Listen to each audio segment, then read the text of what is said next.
During the brutal winter of 1888, thousands of lumberjacks faced temperatures of 40 below zero in the remote forests of Wisconsin, armed with nothing but axes, saws, and their own ingenuity.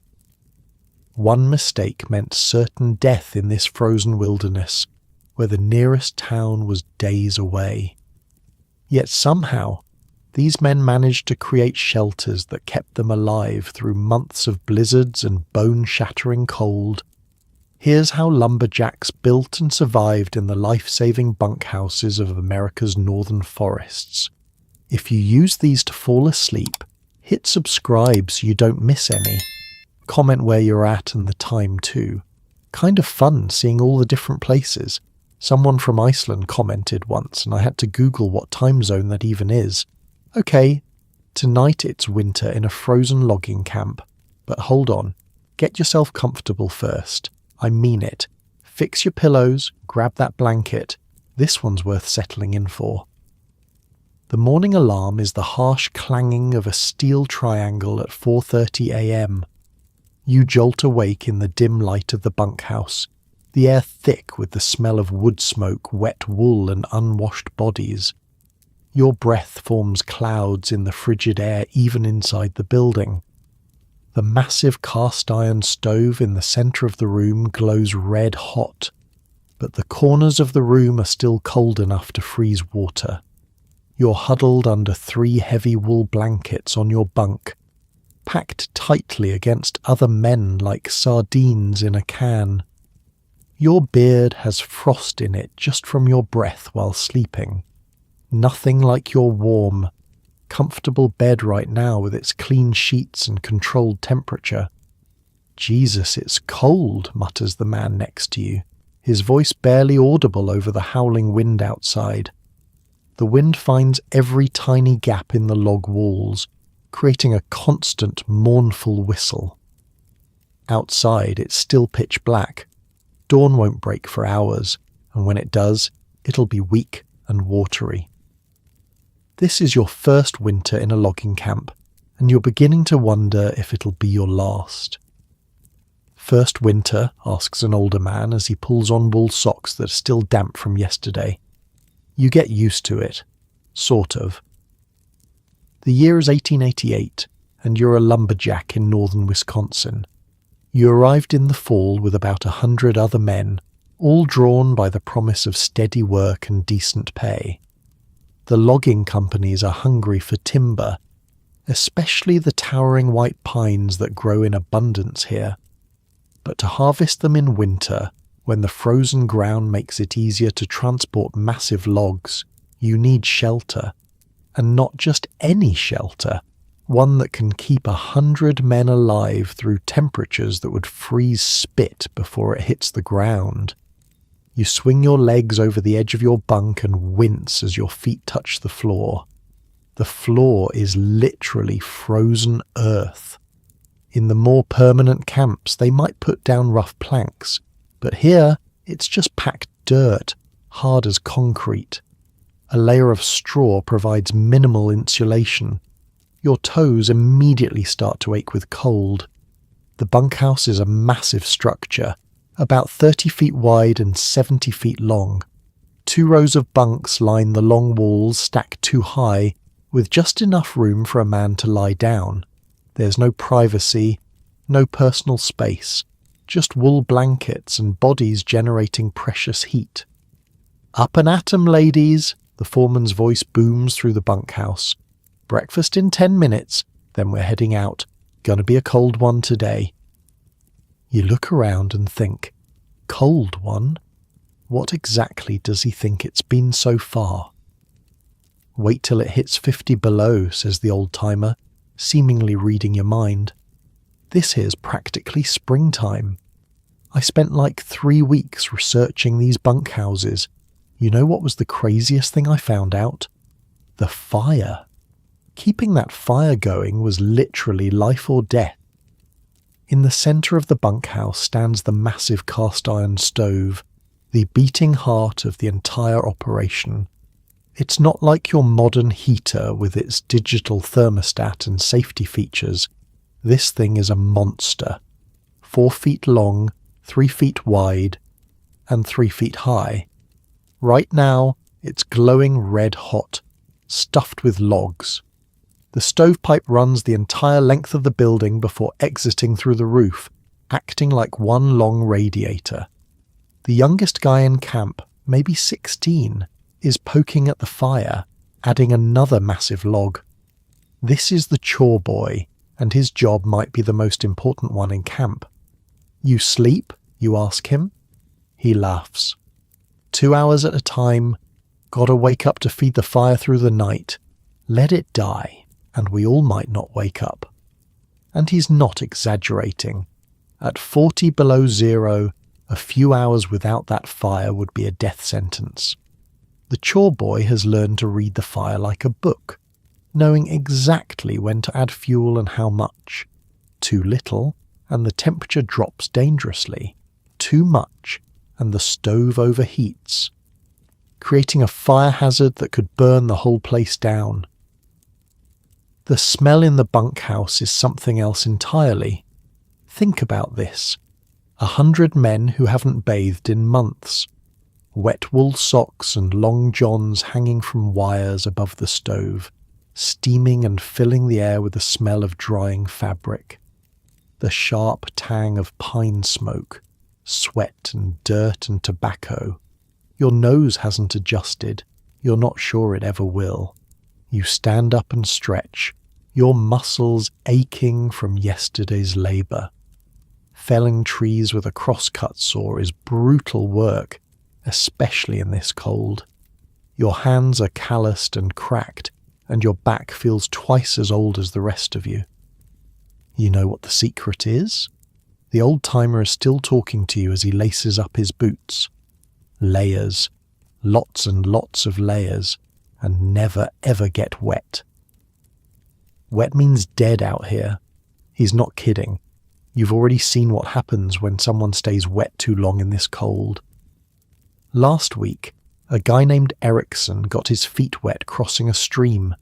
By evening, his toes were black with frostbite. They sent him south on the next supply sleigh. Word is he lost 3 toes. "Move it! Move it!" the foreman again. "Sun's not going to wait for you lazy bastards." Not that you'll see much sun today. The sky is a flat grey ceiling pregnant with snow. The blizzard that blew in last night is still raging, the wind screaming around the eaves of the bunkhouse. The logs that form the walls creak and settle with the cold. "We working in this?" you ask no one in particular. A chorus of laughter rises from the men around you. Unless you're bleeding from your eyeballs. "You're working," says a burly man with a red beard. "Company's got quotas. Trees don't cut themselves." You grab your wool cap and pull it down over your ears. Next comes your coat, made of thick wool with a collar you can pull up around your face. Your mittens are still damp from yesterday, but you have no choice but to put them on. As you do, you notice the chapped red skin of your wrists where the cold has been nibbling away at your flesh. Outside, the world is white. The snow is piled 3 feet high around the bunkhouse, with drifts reaching nearly to the roof in places. The wind whips snow into your face the moment you step outside, the tiny crystals feeling like needles against your exposed skin. The cookhouse is another log building about 50 feet away. You can see warm light spilling from its windows, and the thought of hot food is the only thing that gets your feet moving through the snow. The path between buildings has been trampled down by many boots, but the new snow is already filling it in. When you finally push open the door to the cookhouse, the warm air hits you like a physical force. Here, several massive wood-burning stoves generate enough heat to cook for 100 hungry men. The long tables are already filling up, men stomping snow from their boots and unwrapping the layers around their faces. Get it while it's hot, boys. The cook, a round man with forearms like hams, is sliding stacks of pancakes onto plates. Next to the pancakes are huge slabs of salt pork, fried until crisp. You find a space on one of the benches and sit down. A plate appears in front of you, a stack of pancakes 8 high, half a pound of salt pork and a tin cup of coffee so strong it could probably dissolve a spoon if you left it in too long. "Eat up," says the man next to you. "You'll need it." He's not wrong. Lumberjacks burn through calories like a fire through dry kindling. You've heard estimates of 6,000 calories a day, and after a few weeks here you believe it. The work is physically demanding in a way that's hard to comprehend unless you've done it. Swinging axes and pulling saws through frozen wood for 12 hours a day requires fuel, and lots of it. The pancakes are basic, just flour, water, and baking powder. But when you're this hungry, they taste like heaven. The salt pork is fatty and salty, providing the energy you'll need. The coffee is bitter but hot, and you feel it warming you from the inside. "First time seeing Cookie make pancakes?" asks a grizzled man across the table. "Watch this." He nods toward the cook who is standing in front of a griddle the size of a door. With practiced efficiency, he's pouring batter from a massive bowl, creating perfect circles across the hot surface. In minutes, he's flipped and stacked over 100 pancakes. "Man can feed 100 hungry lumberjacks in 20 minutes flat," says your table mate with something like reverence. "Best cook in 3 counties. Company pays him more than the foreman." That's surprising, but it shouldn't be. A good cook is worth his weight in gold in a logging camp. Men will stay through the worst conditions if the food is good. A bad cook? The camp will empty out faster than you can say flapjack. You're halfway through your stack when the foreman stands up at the head table. "All right, men, here's how it's going to go today. Blizzard's still blowing, but we've got that stand of white pine northwest of camp that needs to come down. Jensen's crew will take the lead. Peterson, your boys will handle the skidding. The rest of you know your jobs." There's a collective groan around the cookhouse. Going out in a blizzard means more than discomfort. It means danger. But the company has contracts to fulfill, and the logs need to get to the river before the spring thaw.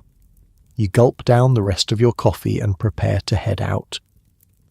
The warmth of the cookhouse already seems like a distant memory as you pull your cap down and brace yourself for the wall of cold waiting just outside the door. "Stay close to your partner out there," warns the old-timer as you both head for the door. Man can get lost 10 feet from the trail in weather like this. They won't find you till spring thaw. That's not an exaggeration. Every year men disappear in the woods. Sometimes they're found come spring, frozen solid, perfectly preserved like grotesque statues. Sometimes they're never found at all, just became another ghost story told around the stove on winter nights.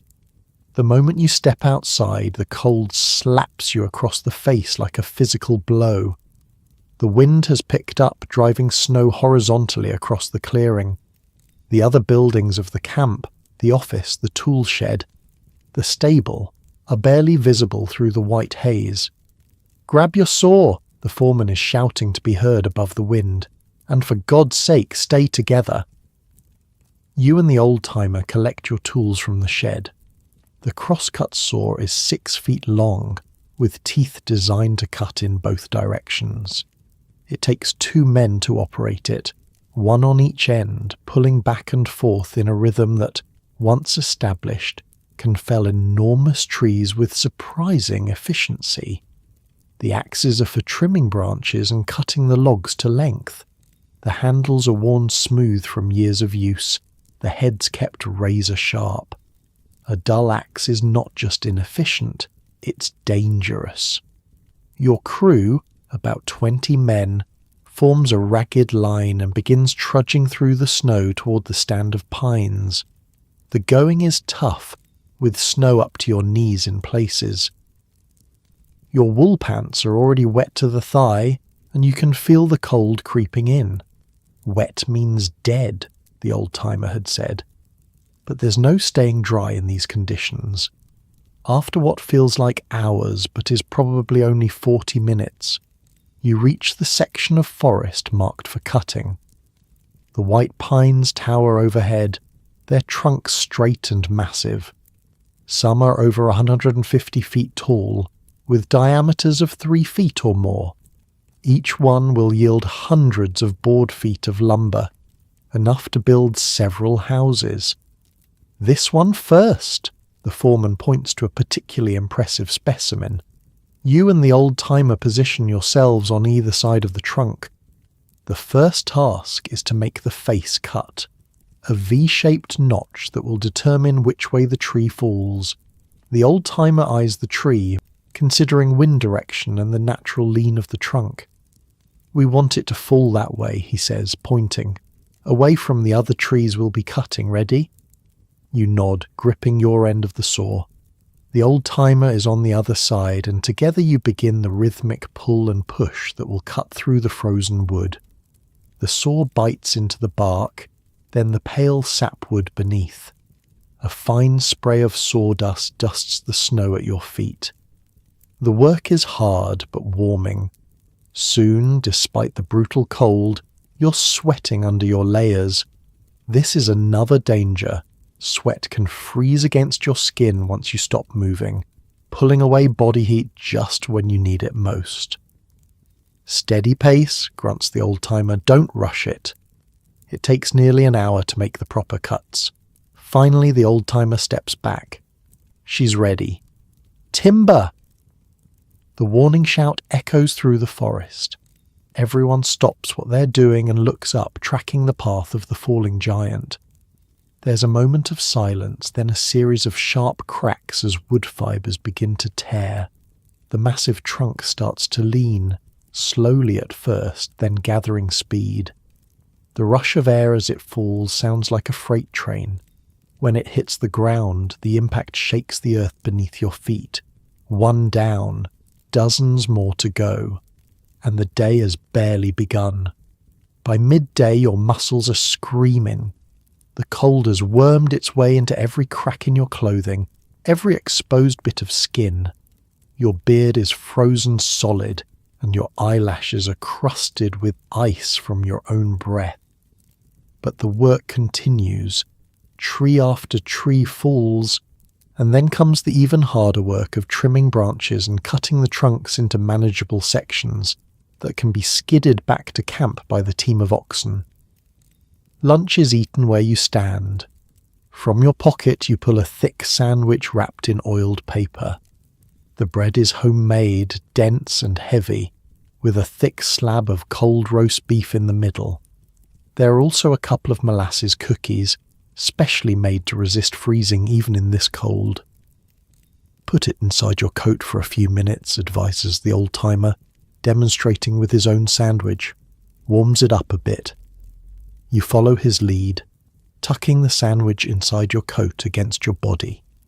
It's a strange sensation, but after a few minutes, when you pull it out again, at least the bread isn't frozen solid.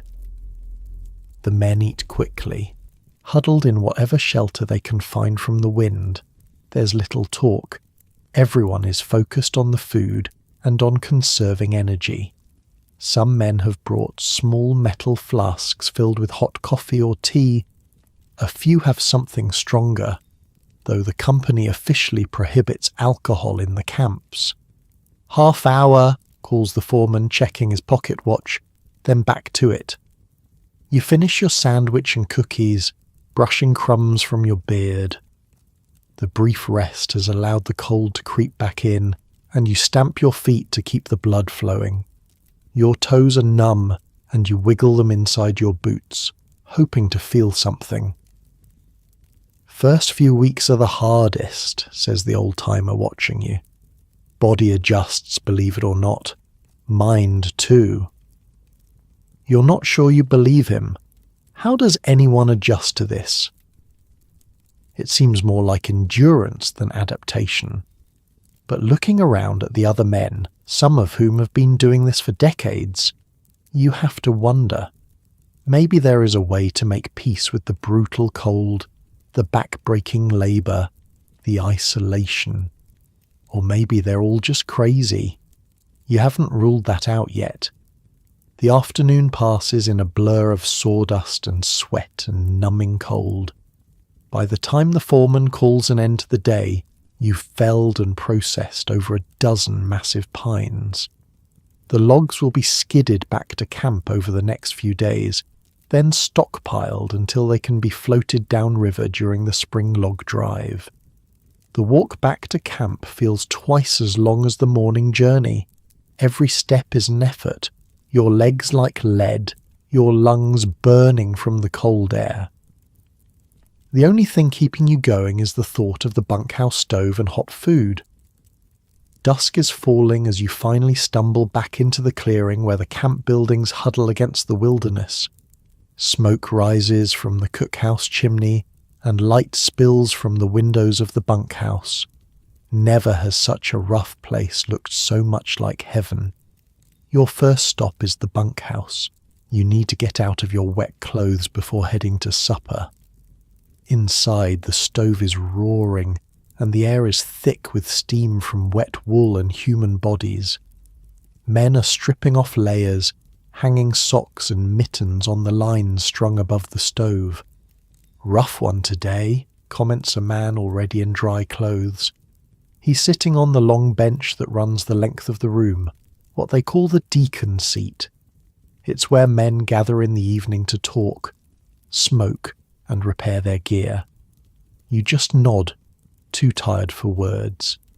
You peel off your frozen outer layers, wincing as your fingers, thawing in the heat, begin to tingle painfully. You change into your only other set of clothes, nearly identical to the ones you just took off but dry. The wet ones go up on the line where they'll hopefully dry before tomorrow. "Supper bell's about to ring," says the man on the deacon seat. "Better hurry if you want anything hot." As if on cue, the clang of the cook's triangle sounds across the camp. There's an immediate stampede for the door, men pushing and jostling good-naturedly. No one wants to miss out on the best part of the day, the evening meal. The cookhouse is a wall of heat and noise after the quiet cold of outside. Men crowd around the long tables, talking and laughing as they wait for the food. The events of the day, the trees that gave trouble, the close calls, the jokes played on the greenhorns, are recounted and embellished. Tonight's meal is a feast by logging camp standards. Roast beef, mashed potatoes swimming in gravy, baked beans, fresh bread with butter, and for dessert, apple pie. The portions are enormous. Each man gets over a pound of meat and 2 pounds of potatoes, plus all the bread and beans he can eat. You fall on the food like a starving wolf, suddenly aware of the hollow pit in your stomach. The day's work has burned through your breakfast and lunch as if they never happened. The meat is tender, the gravy rich, the potatoes creamy. The cook may not have much to work with, but he knows how to make it taste good. "Save room for pie," advises the red-bearded man sitting across from you. "Cookie's apple pie is worth saving room for." He's right. The pie, when it comes, is still warm from the oven, the crust flaky, the filling sweet and spiced with cinnamon. Each man gets an entire pie to himself, not a slice, but a whole small pie, about 6 inches across. In a world where sugar is a luxury, this is decadence. After supper, with bellies full and the worst of the day's fatigue pushed back, most men return to the bunkhouse. Some will head straight to their bunks to sleep, especially those who've drawn the early morning shifts. Others gather on the deacon's seat for what passes as social time in a logging camp. Back in the bunkhouse, the stove has been built up to a roaring blaze. The chore boy is carefully adding logs, making sure it will burn through the night. Around the stove, men are engaged in various activities. Some are playing cards, betting with matchsticks or pennies. Others are mending clothes or repairing tools. A few are writing letters home, their rough hands awkward around pencils. In one corner a man has taken out a fiddle and is tuning it. Another has a harmonica.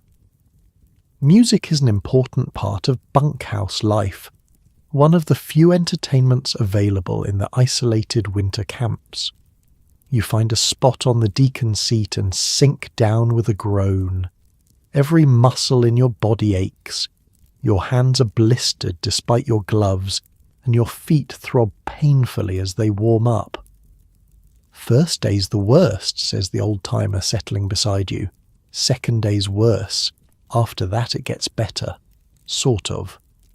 The fiddler strikes up a lively tune, and the man with the harmonica joins in. Someone starts singing, a song about a lumberjack and a farmer's daughter that gets progressively more bawdy with each verse. Men laugh and join in on the chorus. For a moment, sitting here in the warmth with a full belly and music in the air, the brutal reality of the logging camp recedes. These men have created something remarkable here, a pocket of humanity in the midst of an unforgiving wilderness. The bunkhouse, rough as it is, stands between them and certain death in the frozen forest. And somehow, against all odds, they're not just surviving, they're living. Tomorrow will bring another day of brutal cold and back-breaking labour. But tonight, in the red glow of the stove, with the wind howling outside unable to reach you, there's a strange kind of contentment. You've survived your first day. Perhaps you'll make it through the winter after all. Outside, the blizzard continues to rage. Snow piles against the bunkhouse walls, and the wind screams through the trees.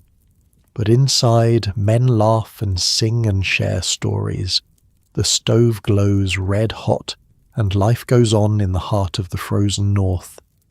Your eyes open at 4:30 a.m. again, but today you're not in your bunk. You're 3 months earlier, back in late September 1890.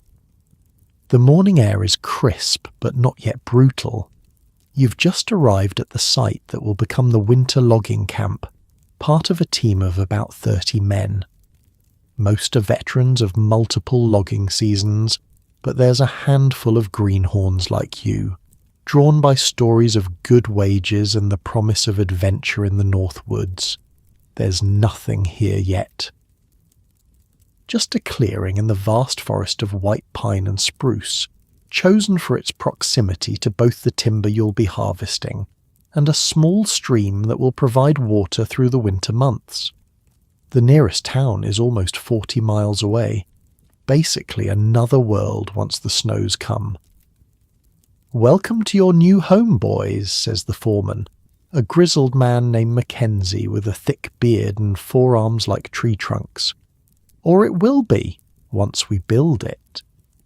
That's why you're here early, weeks before the main crew arrives. Your first job isn't cutting timber for the mill, it's building the camp itself, and the most important building, the one that will determine whether you live or die once winter hits, is the bunkhouse." "We've got maybe 5 weeks before the first heavy snow," Mackenzie continues, surveying the clearing. "Need the bunkhouse up in 3, cookhouse in 4? Questions?" A lanky guy next to you raises his hand. "What if we don't finish in time?" Mackenzie just stares at him. "Then start praying, son. The urgency isn't theatrical, it's survival. You've heard stories of crews caught without proper shelter when the first blizzards hit. Those stories don't have happy endings." "All right, we start with timber selection," Mackenzie announces. "Peterson, take 5 men and mark the straightest white pines and spruces within half a mile. Johnson, your team handles felling. O'Malley, you're on skidding duty. Rest of you start clearing the building site. Move." I spent hours researching how these guys pick trees for buildings, versus trees for lumber mills. Totally different criteria. For the bunkhouse, they needed perfectly straight logs with minimal taper, basically the highest quality trees that would normally go for top dollar at the mill. But when your life depends on it, you don't skimp on materials. You're assigned to Peterson's timber selection team. He's a tall, thin man with a perpetual squint, like he's always looking into the sun. "Listen up," Peterson says once your small group is assembled. "We're looking for white pine or spruce, straight as an arrow, minimum 12 inches diameter, preferably 18. No knots if we can help it. No rot, no insect damage." "How do we check for rot?" you ask. Peterson pulls a small hammer from his belt. You knock on it. Solid wood rings. Rot sounds dull. Dead. He demonstrates on a nearby tree and you hear the sharp, clear tone of healthy wood. Your team spreads out through the forest, examining trees with critical eyes. When you find one that meets the criteria, you mark it with a slash of red paint. By midday, you've marked about 40 suitable trees, which Peterson says should be enough for the bunkhouse walls. Meanwhile, Johnson's felling team is already at work. These men operate with an efficiency that borders on artistry. 2 men to a cross-cut saw. They make precise cuts that bring the massive trees down exactly where they want them. It's dangerous work. A tree falling the wrong way can crush a man in an instant. Back at the clearing, the ground preparation team has been busy. They've removed trees, stumps, and surface rocks from the bunkhouse site, creating a level area about 35 by 85 feet. "Bigger than I expected," you comment to an older worker as you return with Peterson. "Needs to hold 100 men through winter," he replies. "Close quarters, but better than freezing to death." You watch as the first felled trees are skidded into the clearing by teams of oxen.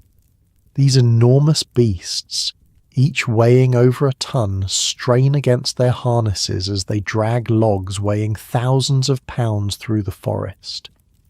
The skidding paths have been carefully chosen to avoid obstacles, but it's still brutal work for both animals and the men guiding them. "Next step is peeling and seasoning," Mackenzie announces once a good number of logs have been collected. "Show of hands. Who's worked a draw knife before?" Several hands go up, including yours.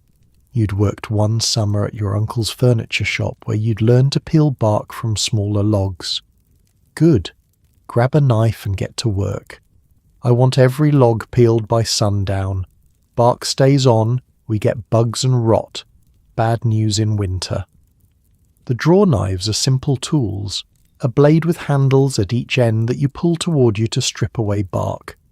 Simple, but using one all day is exhausting work. You straddle a log and begin peeling, the blade biting into the rough bark and revealing the smooth, pale wood beneath. "Why do we bother peeling them?" asks a young greenhorn working the log next to yours. "Seems like a lot of work for a temporary building." An older worker chuckles. "Temporary? Son, this bunkhouse will stand for years, and you'll thank God we peeled these logs when you're not sharing your bunk with 1,000 insects come January. By sundown your hands are blistered despite your calluses, and every muscle in your back and shoulders screams from the repetitive motion of peeling logs. But the work is done. Dozens of massive logs lie stripped of bark, their pale surfaces already beginning to dry in the open air. "We'll let them season for a few days," Mackenzie says, surveying the day's work with satisfaction. "Shrinks them a bit, makes for a tighter fit. Meanwhile, we start on the foundation tomorrow." That night, you sleep under the stars with the rest of the crew. The September air has a bite to it, a warning of what's to come. But huddled in your wool blanket near the campfire, listening to the sounds of the forest and the low conversations of the men around you, there's a strange satisfaction. You're building something that matters, something that will keep men alive through the brutal months ahead. Morning comes too soon, announced by the cook banging on a steel triangle. He set up a temporary kitchen with a simple fire pit and some cast-iron cookware. Breakfast is a mountain of flapjacks and salt pork, washed down with strong black coffee. Nobody complains about the rough conditions. Everyone knows this is just temporary until the proper cookhouse is built. Foundation day, Mackenzie announces once everyone is fed.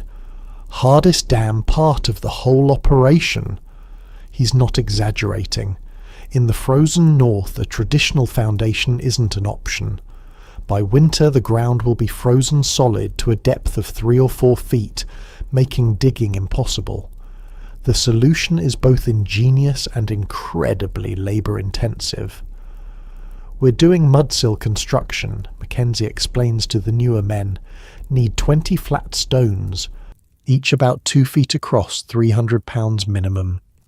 Seeing your confused expression, an older worker named Schmidt leans over.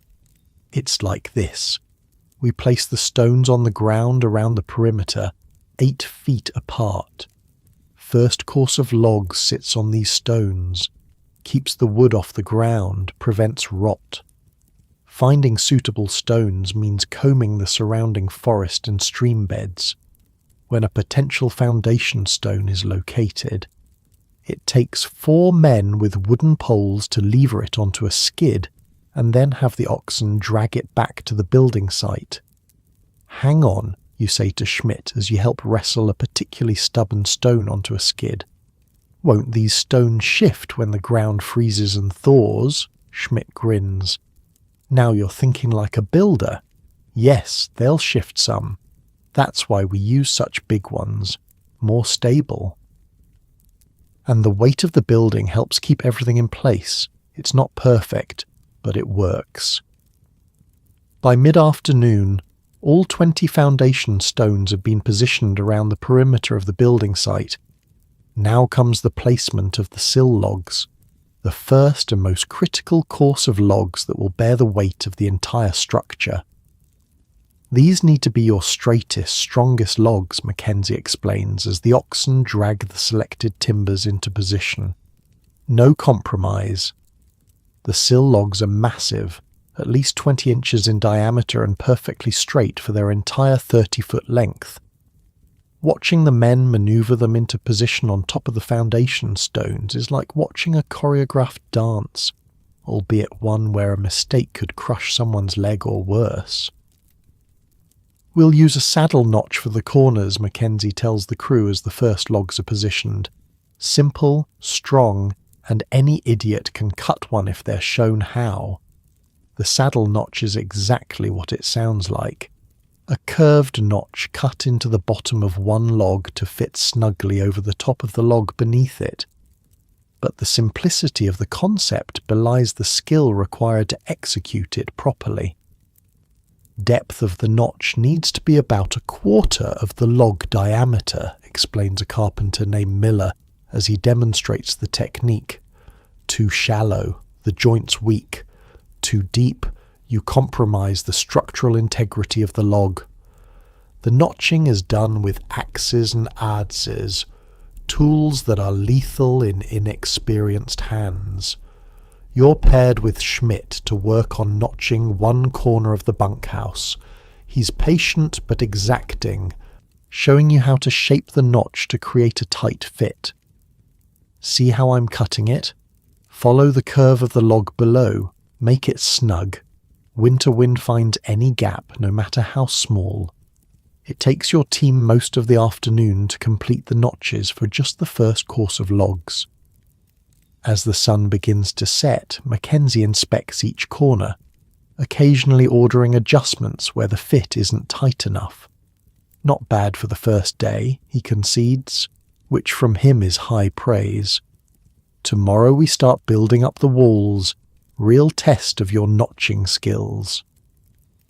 That night, muscles aching from the unaccustomed labour, you sit by the fire with Schmidt and a few others.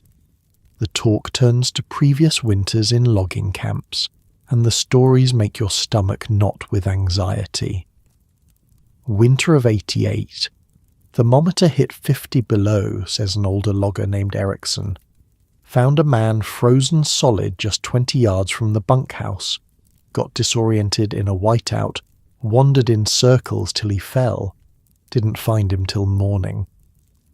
That the same winter the Johnson Creek camp lost their stovepipe, asks another man. Erickson nods grimly. Collapsed under snow weight. Filled the bunkhouse with smoke. Had to evacuate in the middle of a blizzard. Lost 8 men that night. You stare into the fire, suddenly very aware of how critical your current work is. You're not just building a shelter, you're building a fortress against death itself. That's why we don't cut corners, Schmidt says quietly, seeming to read your thoughts. That's why Mackenzie's such a hard-ass about every notch, every log. When it's 40 below and the wind's howling, you'll be damn glad we took our time now. The next few days establish a rhythm. Wake at dawn, eat a quick breakfast, then work on the bunkhouse walls until twilight, stopping only for a brief midday meal. The walls grow higher as course after course of logs is added, each requiring careful notching and fitting. As the walls rise, you develop a newfound respect for the skilled builders among you. Men like Schmidt and Miller seem to have an intuitive understanding of how logs should fit together, how to compensate for irregularities, how to create a structure that's both strong and relatively airtight. Trick is working with the logs, not against them, Schmidt explains as he helps you fit a particularly troublesome log into place. Every tree's different. Got to let the wood tell you where it wants to go. By the end of the first week, the bunkhouse walls stand nearly complete, about 8 feet high all around. Now comes one of the most crucial steps, chinking. Chinking's what keeps you alive in January, Mackenzie announces. Any gaps between logs, wind gets through, heat gets out, you freeze to death. Simple math. The chinking process is an art form in itself. First, long strips of sphagnum moss are stuffed into the gaps between logs. This moss, gathered from wet areas of the forest, has natural antiseptic properties and excellent insulating qualities. Over this, a mortar made from clay-rich soil mixed with chopped straw is applied, creating an airtight seal. In the coldest camps, they'd add a layer of pine pitch over the chinking, Schmidt tells you as you work side by side stuffing moss into gaps. Waterproof barrier. Might do that here if the winter's looking especially harsh. The chinking process takes 2 full days, with every man pitching in. It's meticulous work, ensuring that every crack and crevice is sealed against the coming cold. By the end, your fingers are raw from pushing moss into gaps, and you're covered from head to toe in clay mortar. Not pretty, but it'll keep the wind out, Mackenzie says, inspecting the completed chinking. Now for the really tricky part, the roof. The roof is the most critical part of the entire structure. It needs to support several feet of snow while keeping the interior dry. The design is a simple gable, but executing it requires both strength and precision. First comes the ridge beam, the backbone of the entire roof system. It's a massive log, almost 24 inches in diameter and running the full 80-foot length of the building. Just getting it into position requires the entire crew, plus both teams of oxen. Careful, careful, Mackenzie shouts, as the massive beam is slowly raised into position. Drop that thing, someone's getting crushed! The ridge beam is supported by a series of vertical posts called king posts, spaced every 12 feet along the length of the building. Once the ridge beam is secure, the rafters can be added. These are smaller logs, about 8 to 10 inches in diameter, that run from the ridge beam down to the top of the wall. Each rafter needs to be notched twice, Miller explains to your team. Once to fit over the ridge beam, once to fit over the top log of the wall. The notching is precise work and there's no room for error. A poorly fitted rafter could shift under snow load, potentially causing the entire roof to fail. You work with particular care, measuring twice before making any cut. Once all the rafters are in place, spaced 24 inches apart, the next step is the roof decking. This consists of rough sawn planks, typically 1 inch thick and 12 inches wide, laid perpendicular to the rafters. Where'd these come from, you ask Schmidt, noting that these are the first processed lumber you've seen in camp. Brought 'em in with us, he replies. Some things you can't improvise on site, need proper sawmill for planks. The planks are nailed in place with square-cut iron nails, creating a solid surface over the rafters. Next comes a layer of birch bark, laid as a moisture barrier. Birch bark is naturally waterproof and flexible enough to conform to the irregular surface of the planks. Used to be all they had, Schmidt comments as you help lay the birch bark. Before tar paper came along, Indians used it for canoes, you know, completely waterproof if you lay it right. Over the birch bark goes a layer of tar paper, a relatively new invention that creates a flexible, waterproof membrane. The tar paper is laid in overlapping courses, starting at the bottom edge of the roof and working upward, with each course overlapping the one below by at least 6 inches. Final touch, Mackenzie announces once the tar paper is complete. Sod layer. This surprises you. Sod? On a roof? Schmidt chuckles at your confusion. Insulation and weight. Keeps heat in. Holds the tar paper down in high winds. The sod is cut from a nearby meadow in squares about 18 inches across and 6 inches deep. These heavy pieces are passed hand to hand up to the roof, where they're carefully laid to create a smooth, even surface. The weight of the sod, about 80 pounds per square foot, helps secure everything beneath it. Some camps add cedar shingles on top of the sod, Schmidt tells you as you position another square of earth. Makes it last longer. Might do that next year if this becomes a permanent camp. By the time the roof is complete, you've been working on the bunkhouse for nearly 2 weeks.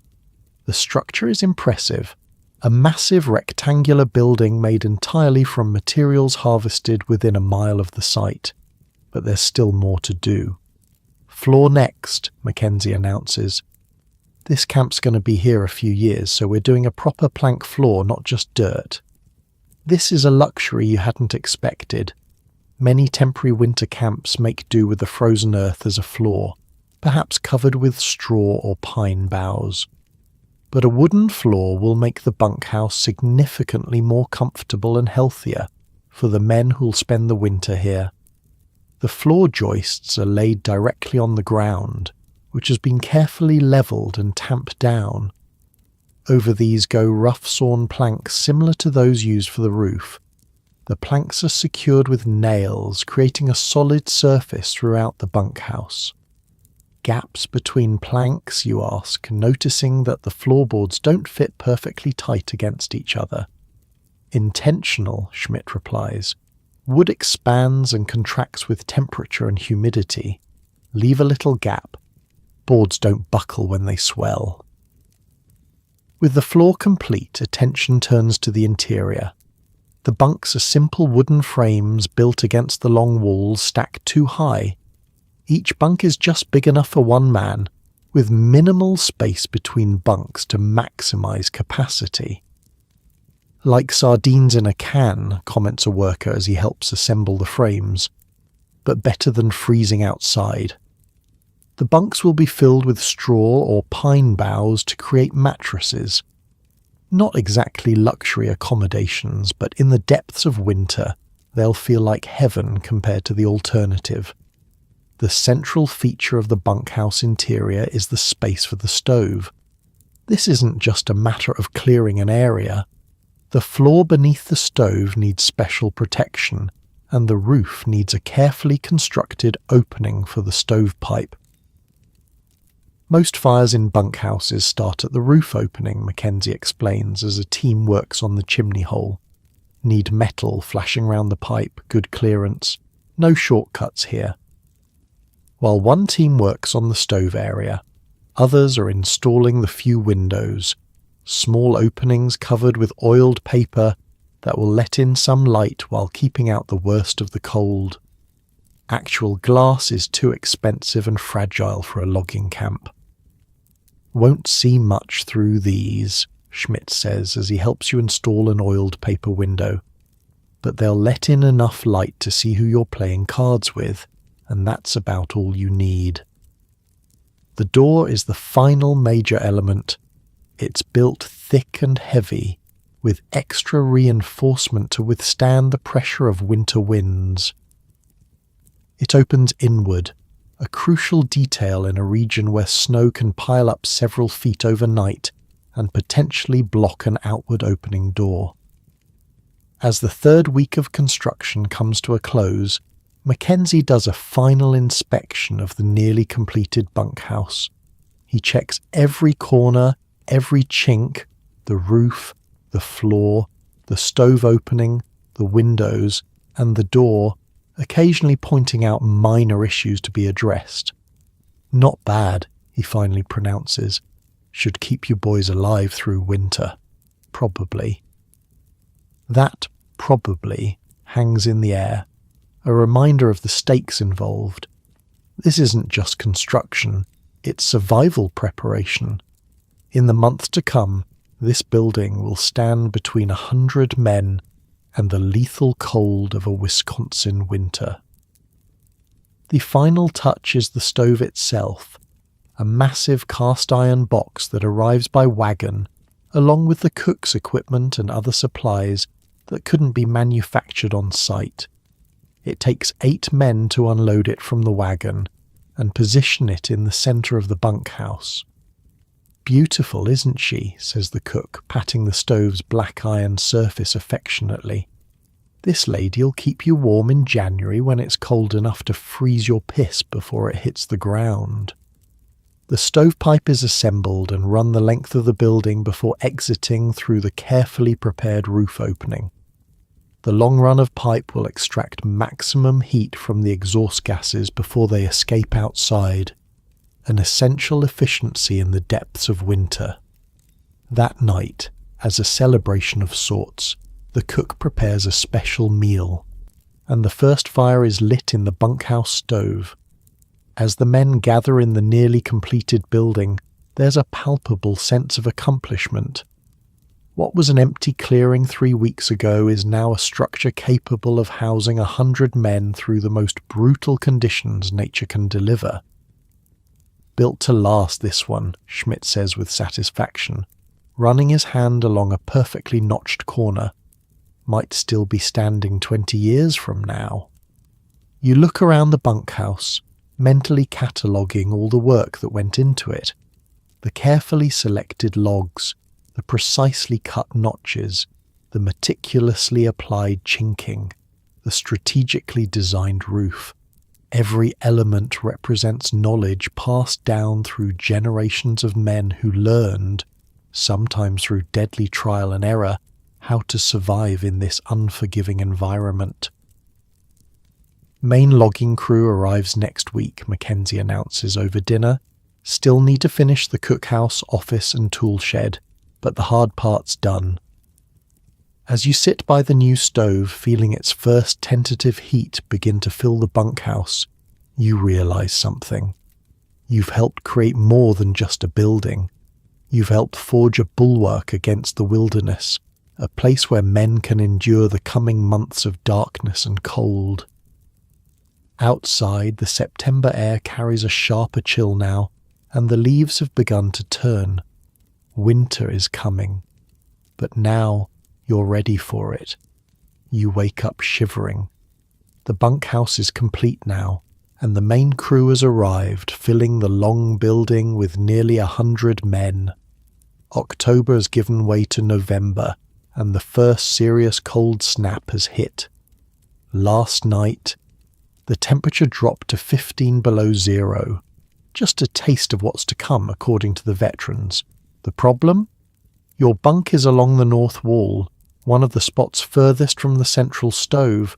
While the middle of the bunkhouse stays reasonably warm, the corners can be frigid. Last night, a cup of water you left by your bunk froze solid. "Trade you bunks," says a large Finnish lumberjack named Isaacson when he sees you shivering.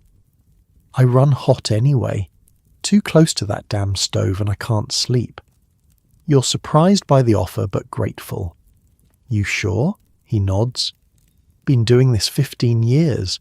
Know how to stay warm anywhere. You're new. Take the warmer spot while you figure things out." This is your first lesson in bunkhouse survival. The community takes care of its own.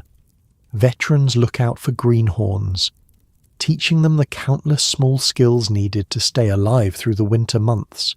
It's not charity, it's practical.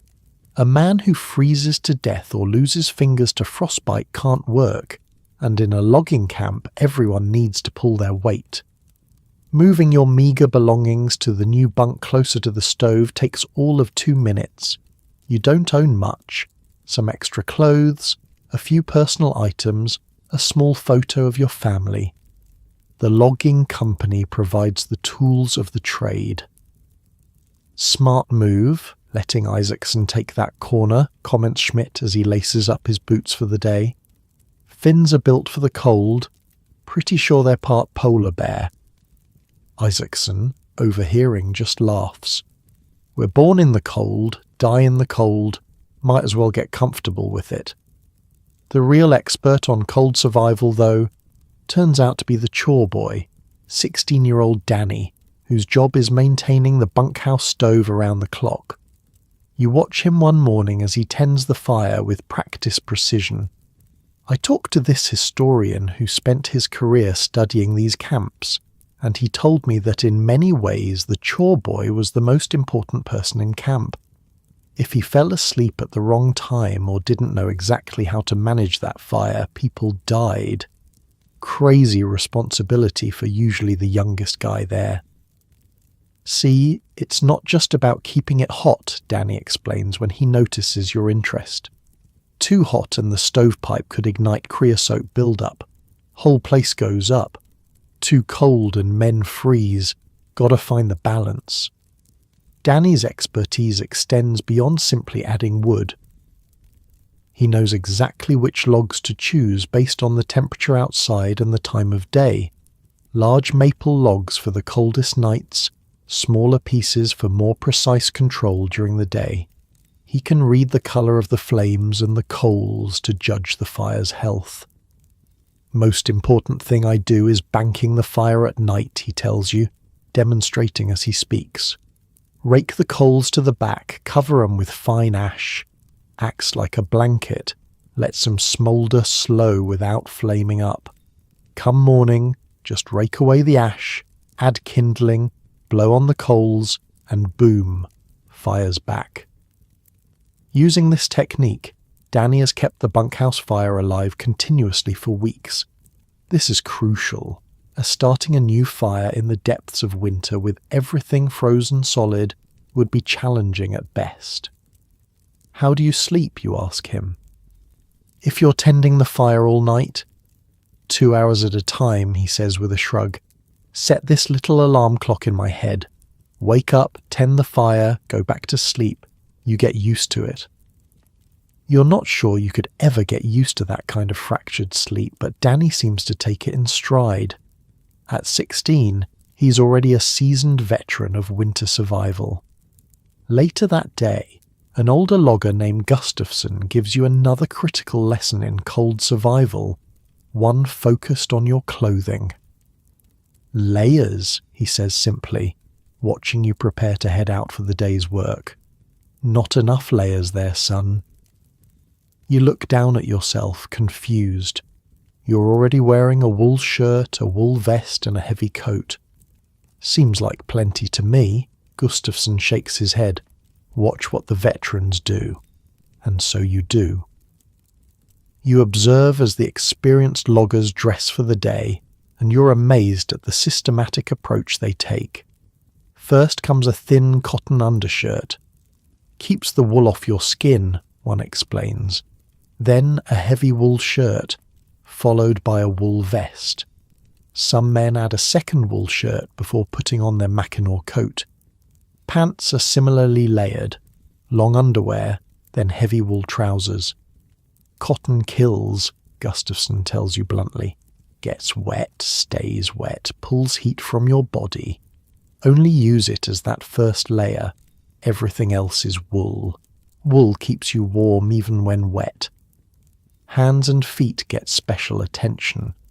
Most men wear 2 pairs of socks, a thin cotton pair underneath thick wool ones. Boots are greased regularly with a mixture of beeswax and tallow to keep them water resistant. Hands get the same treatment, thin cotton gloves covered by heavy mittens.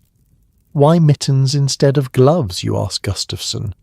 Fingers keep each other warm in mittens, he replies. Simple math. More skin touching skin. More heat stays where you need it. Headwear is equally crucial. Wool caps pulled low, often with ear flaps that can be tied down in the worst weather. Some men wrap woolen scarves around their lower faces to warm the air before it hits their lungs. Breathe through your nose when it's really cold, advises another veteran. Mouth breathing in 40 below will freeze your lungs. Bad way to go. The amount of knowledge these men possess about cold survival is staggering. Every piece of their clothing, every habit they've formed, is the result of generations of hard-won experience, often paid for in frostbitten fingers and toes, or worse. That evening, as the temperature continues to drop, you get a lesson in another crucial survival skill: drying wet clothes. After a day in the woods, everyone returns with at least some damp clothing, whether from sweat or snow. Wet clothes are not just uncomfortable, they're potentially deadly in this environment. Above the stove runs a network of wires and ropes, creating a makeshift drying rack. Men hang their damp socks, mittens, and long underwear from these lines, creating what looks like a strange forest of dangling fabric. The air fills with steam and the distinctive smell of drying wool, a smell that becomes as much a part of bunkhouse life as wood smoke. Don't put 'em too close to the stovepipe, warns Danny as you hang your socks. Catch fire if they touch it when it's really going. Saw a whole bunkhouse burn down that way once. The drying area operates by an unspoken system of rotation. Those whose clothes are dry make room for those whose aren't. There's no arguing, no selfishness. Everyone understands the stakes. Your feet are the most important, Schmidt tells you as you hang your damp socks. Can lose fingers and still work. Lose toes, and you're heading south on the next supply sleigh. This focus on feet extends to bunkhouse routine. Each night, many men perform a ritual that at first seems strange to you. They thoroughly dry their feet by the stove, then carefully inspect each toe for signs of frostbite or trench foot. White or grey spots mean frostbite setting in, Isaacson explains, demonstrating the inspection on his own massive feet. Catch it early, you can save the toe. Wait too long. He makes a chopping motion with his hand. The treatment for mild frostbite is counterintuitive. Never rub it or use hot water, warns Gustafson. Lukewarm water only, gentle. Too much heat too fast will destroy the tissue. For prevention, many men rub their feet with bear grease or other animal fats before putting on fresh, dry socks for the night. The grease creates a moisture barrier and helps prevent chafing. Smells awful, admits a logger named Murphy, as he applies the thick yellowish substance to his feet. But better than losing toes. As November deepens, bringing longer nights and more intense cold, The bunkhouse itself requires constant maintenance to remain an effective shelter. The chinking between logs contracts in extreme cold, sometimes creating gaps that let in bitter drafts. "Gotta check the chinking weekly," Mackenzie announces one Sunday, the only day without regular logging work. "Any man finds a draft near his bunk, report it. We'll fix it today." The repair process is simple but effective. More moss is stuffed into any gaps that have appeared, and a fresh layer of clay mortar applied. In the coldest sections of the bunkhouse, particularly the north wall, a layer of pine pitch is added over the chinking for extra protection. "Sticky mess," comments Schmidt as he helps apply the pitch with a wooden paddle. "But wind hits this wall hardest. Extra protection's worth the trouble." The roof receives similar attention. Snow has begun to accumulate, and while its weight helps compress the sod layer and increase insulation, too much snow can stress the structure. 8 men on roof duty, Mackenzie orders. "Clear off half the snow, leave enough for insulation. Careful around the stovepipe, that area's clear for a reason." You volunteer for roof duty, curious about this aspect of bunkhouse maintenance. Climbing a rough ladder to the gabled roof, you find yourself standing on what looks like a small snow-covered hill. The sod layer beneath the snow is frozen solid, creating a surprisingly stable surface. Under Gustafson's direction, your team carefully removes excess snow with wooden shovels, being sure to maintain an even distribution and avoid creating low spots where meltwater might pool. Around the stovepipe, all snow is cleared completely in a 3-foot radius to prevent any risk of fire. "Snow's actually great insulation," Gustafson explains as you work. "Like how igloos work. But too much weight can collapse even the strongest roof. Seen it happen." Back inside, you notice other men engaged in various maintenance tasks. Some are repairing bunks that have begun to squeak or sag. Others are checking the floor for drafts, filling gaps between planks where necessary. A few are cleaning the windows, not for appearance, but to remove frost build-up that blocks precious light. The most critical maintenance, though, focuses on the stove and stovepipe. A build-up of creosote in the pipe can not only reduce efficiency, but also create a serious fire hazard. Every few weeks the pipe must be cleaned. This is a complex operation requiring perfect coordination. First, the fire is allowed to burn down to coals. Then, sections of the stovepipe are carefully removed one by one and cleaned with a specialized brush. The black sooty creosote that comes out is disposed of far from the bunkhouse. Throughout the cleaning, the building rapidly cools, so the work must be done as quickly as possible. "Fastest pipe cleaning I ever saw was 12 minutes flat," Danny tells you proudly as he oversees the operation. "That's our target. Every minute longer is heat lost." Your crew manages it in 14 minutes. Not record-breaking, but efficient enough that the temperature in the bunkhouse drops only marginally before the roaring fire begins to heat things up again. Beyond these physical aspects of survival, you soon learn there are social elements just as important. The isolation and close quarters of bunkhouse life create a unique culture with unwritten but rigid rules. "See that bench running along the wall?" Schmidt asks one evening, pointing to the long wooden seat that extends the length of the room in front of the bunks. "That's the deacon seat, most important piece of furniture after the stove." The deacon seat, you learn, is the social centre of the bunkhouse. In the evenings, after supper, men gather here to talk, mend clothes, repair tools, play cards, or simply rest. There's an unspoken hierarchy to who sits where. The veterans claim the prime spots closest to the stove, while newcomers take what's left. "Why is it called a deacon seat, you ask?" Schmidt shrugs. Story goes it's because men sit there proper-like, hands folded, listening to stories, like deacons in church. Probably bull, but that's what they say. Whatever its origin, the deacon seat is where much of the knowledge transfer happens in a logging camp. Veterans share stories that contain vital survival information, all wrapped up in tall tales and good-natured ribbing.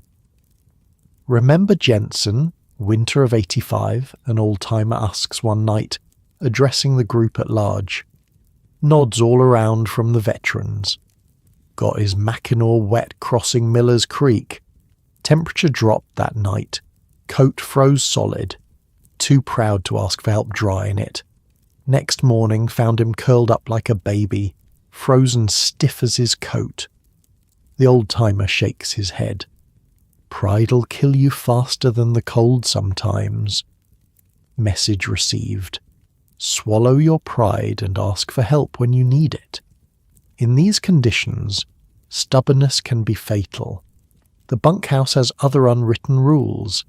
Each man's bunk is his castle, the only private space in an otherwise communal life.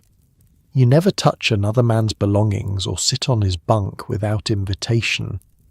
Personal hygiene, limited as it is, becomes a moral imperative. While no one expects cleanliness by city standards, a man who doesn't make some effort to keep himself and his area reasonably clean quickly becomes an outcast. Johnson, you're ripe as week-old fish, announces a burly logger one evening, addressing a slovenly man whose bunk is becoming notorious for its smell. Either wash them socks or sleep in the stable with the oxen. The ultimatum is delivered with humour, but the message is dead serious. In close quarters, basic standards must be maintained. Johnson grumbles but complies, washing his socks in a bucket of lukewarm water by the stove. Noise is another sensitive issue. With men sleeping at all hours, some just off shift, others just about to start, respect for others' sleep is essential. Loud talking, singing or horseplay is confined to certain hours and areas of the bunkhouse. 7 to 9, evenings, that's social time, Schmidt explains. Otherwise keep it down. Man who wakes up the wrong crew might find his boots mysteriously frozen solid overnight. Even the stove area has its own etiquette. Since it's the most precious resource in the bunkhouse, access is carefully managed. Men whose clothes are truly wet get priority at the drying lines. No one monopolizes the warmth. You warm up, then move aside to let others have their turn. One evening, as a howling blizzard shakes the bunkhouse walls, you join a group on the deacon seat listening to Isaacson, the Finnish logger, explain the concept of sisu.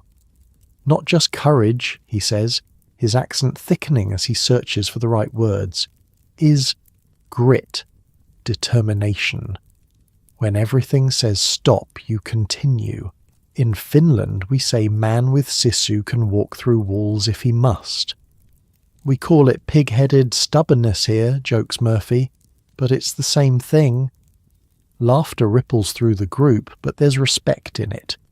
Every man here understands that survival in this environment requires that quality, whether called sisu or stubbornness or simply grit. The conversation shifts to various survival techniques from different traditions. The Swedish loggers share their methods for preventing snow blindness, squinting through narrow slits cut in pieces of wood. The French Canadians describe specialized snowshoes they use for deep powder. An Irish logger demonstrates how to predict weather changes by observing subtle shifts in wood smoke patterns. Sky turns that green-grey colour, adds a veteran from Minnesota. You drop everything and get back to shelter. Means a blow's coming that'll freeze the balls off a brass monkey. This exchange of knowledge isn't just entertaining, it's vital. Each tip, each technique, represents potentially life-saving information, tested and refined through generations of trial and often deadly error. As you listen, you realize that the true art of survival here isn't just in the physical structure of the bunkhouse, impressive though it is. It's in this accumulated wisdom, passed from veteran to greenhorn, adapted to specific conditions, and embedded in the culture of the logging camp. The bunkhouse itself, with its carefully notched logs and strategic design, is just the first layer of defense against the deadly cold. The second layer is the practices and techniques of survival, the clothing systems, the fire management, the maintenance routines.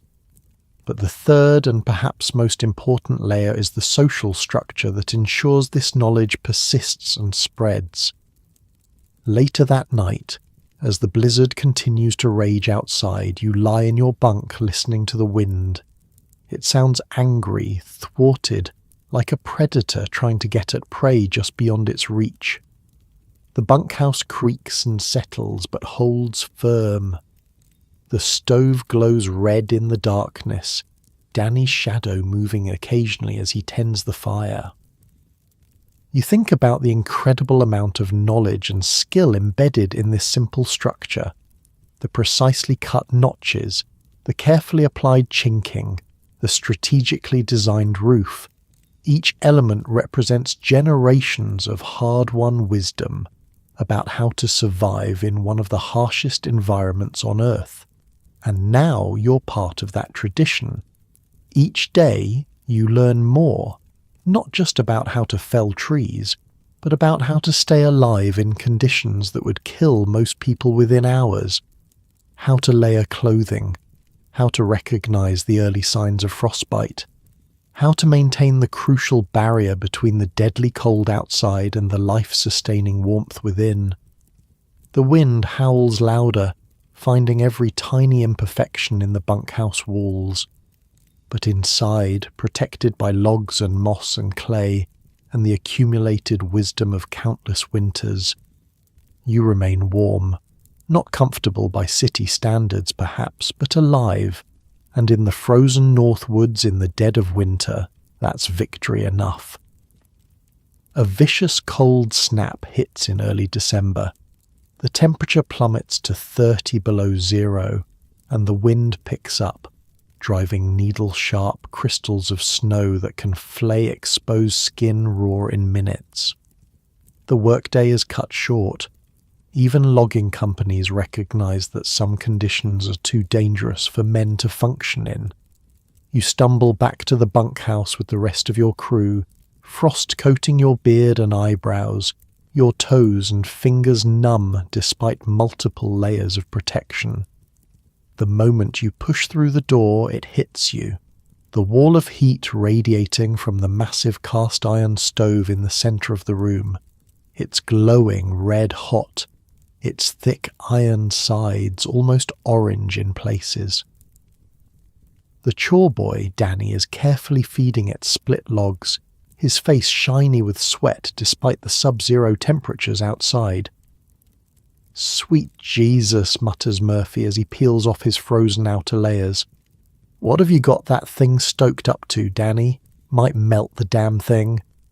Danny grins, his face illuminated by the glow of the firebox as he closes its heavy door.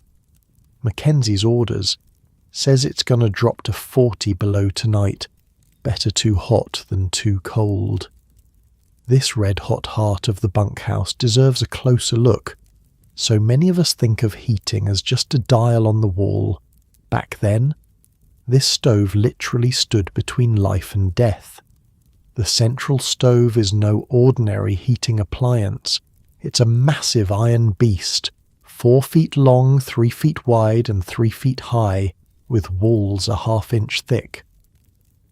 The firebox is large enough to swallow logs 3 feet long and a foot in diameter. When fully stoked, it radiates heat with an almost physical presence.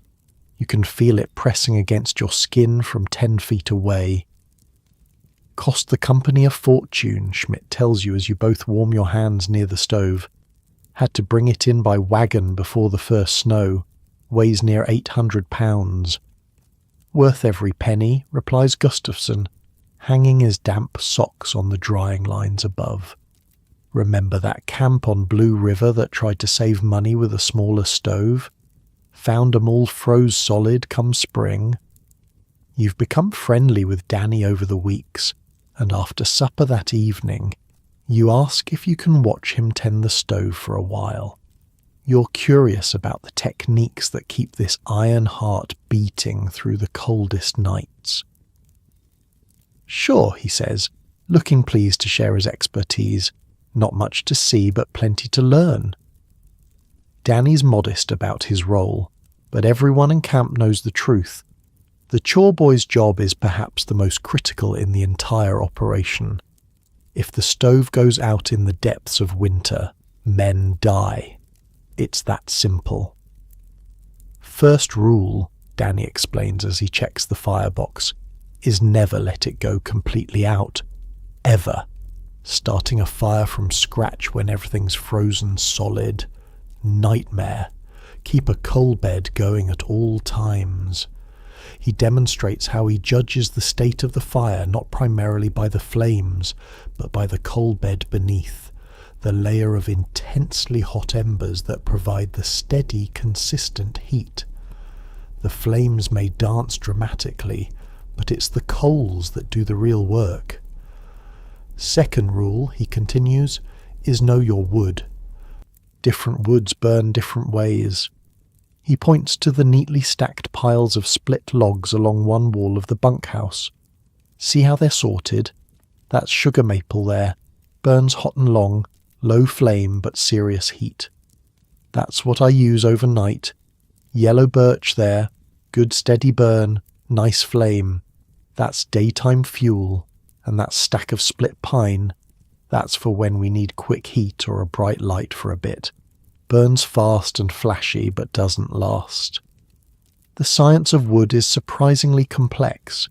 Danny can identify a dozen different species by sight, smell and weight, and knows the burning properties of each.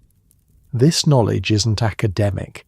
It's what allows him to maintain the precise heat level needed throughout the changing conditions of day and night. Third rule, Danny says, lowering his voice slightly, is always keep a reserve, no matter what. He shows you a hidden cache of perfectly dried split maple logs stored under his bunk. Enough to get through one full night if the regular supply runs out or gets wet. Nobody touches these except in emergency. Camp rule. The existence of this emergency supply speaks volumes about the critical importance of the stove. In a world where every cubic foot of the bunkhouse is precious space, dedicating room to an emergency wood cache is a significant commitment. Fourth rule is know the weather. Danny nods toward the small oiled paper window, now completely covered with frost on the outside. Colder it gets outside, more wood we burn. Wind makes a difference too, drives cold air through every tiny gap. Night like tonight, I'll go through twice the wood of a calm 10 below night. The mathematical precision with which Danny approaches his job is impressive. He doesn't just randomly add wood to keep things hot. He's constantly calculating, adjusting, compensating for changing conditions both inside and outside the bunkhouse. How do you sleep? You ask him again, still amazed by his schedule. Waking every 2 hours seems, well, impossible. Danny shrugs. Your body adjusts, and honestly, the cold wakes me if I sleep too long. Stove cools down enough I feel it in my sleep. The idea that his body has become so attuned to the stove's heat output that it wakes him when the temperature drops even slightly is remarkable. Danny has essentially become a human thermostat. But the really tricky part, he continues, is banking the fire at night. The banking process, you learn, is critical to maintaining heat through the night, while allowing the chore boy some stretches of sleep. Danny demonstrates his technique with practiced efficiency. First, He lets the fire burn down until there's a deep bed of glowing coals but few active flames. Then he uses a metal rake to push these coals to the back of the firebox. Over these, he carefully places several large pieces of sugar maple, the slow-burning hardwood that provides steady heat. The real trick comes next. Danny scoops fine ash from beneath the stove and gently covers the arrangement with a thin layer, almost like tucking it in with a blanket. Ash insulates, he explains. Lets the wood smoulder real slow without flaming up. Come morning, or when I wake for a check, I just rake away some ash, add a bit of kindling if needed, and give it a few puffs of air. He demonstrates this last part, blowing gently on a section of exposed embers until they glow brighter and small flames begin to lick around the wood. Whole art to it, Danny says with justified pride. Do it right. Fire lives for weeks without ever going fully out. Do it wrong. He trails off, but the implication is clear. As the evening deepens and the temperature continues to drop, you begin to notice how the stove affects the social geography of the bunkhouse. The area immediately surrounding the stove, about a 10-foot radius, is significantly warmer than the rest of the building. This creates concentric zones of comfort and activity. Closest to the stove, it's almost uncomfortably hot. This zone is used primarily for drying clothing and warming up immediately after coming in from outside. No one lingers here except Danny, who seems immune to the intense heat.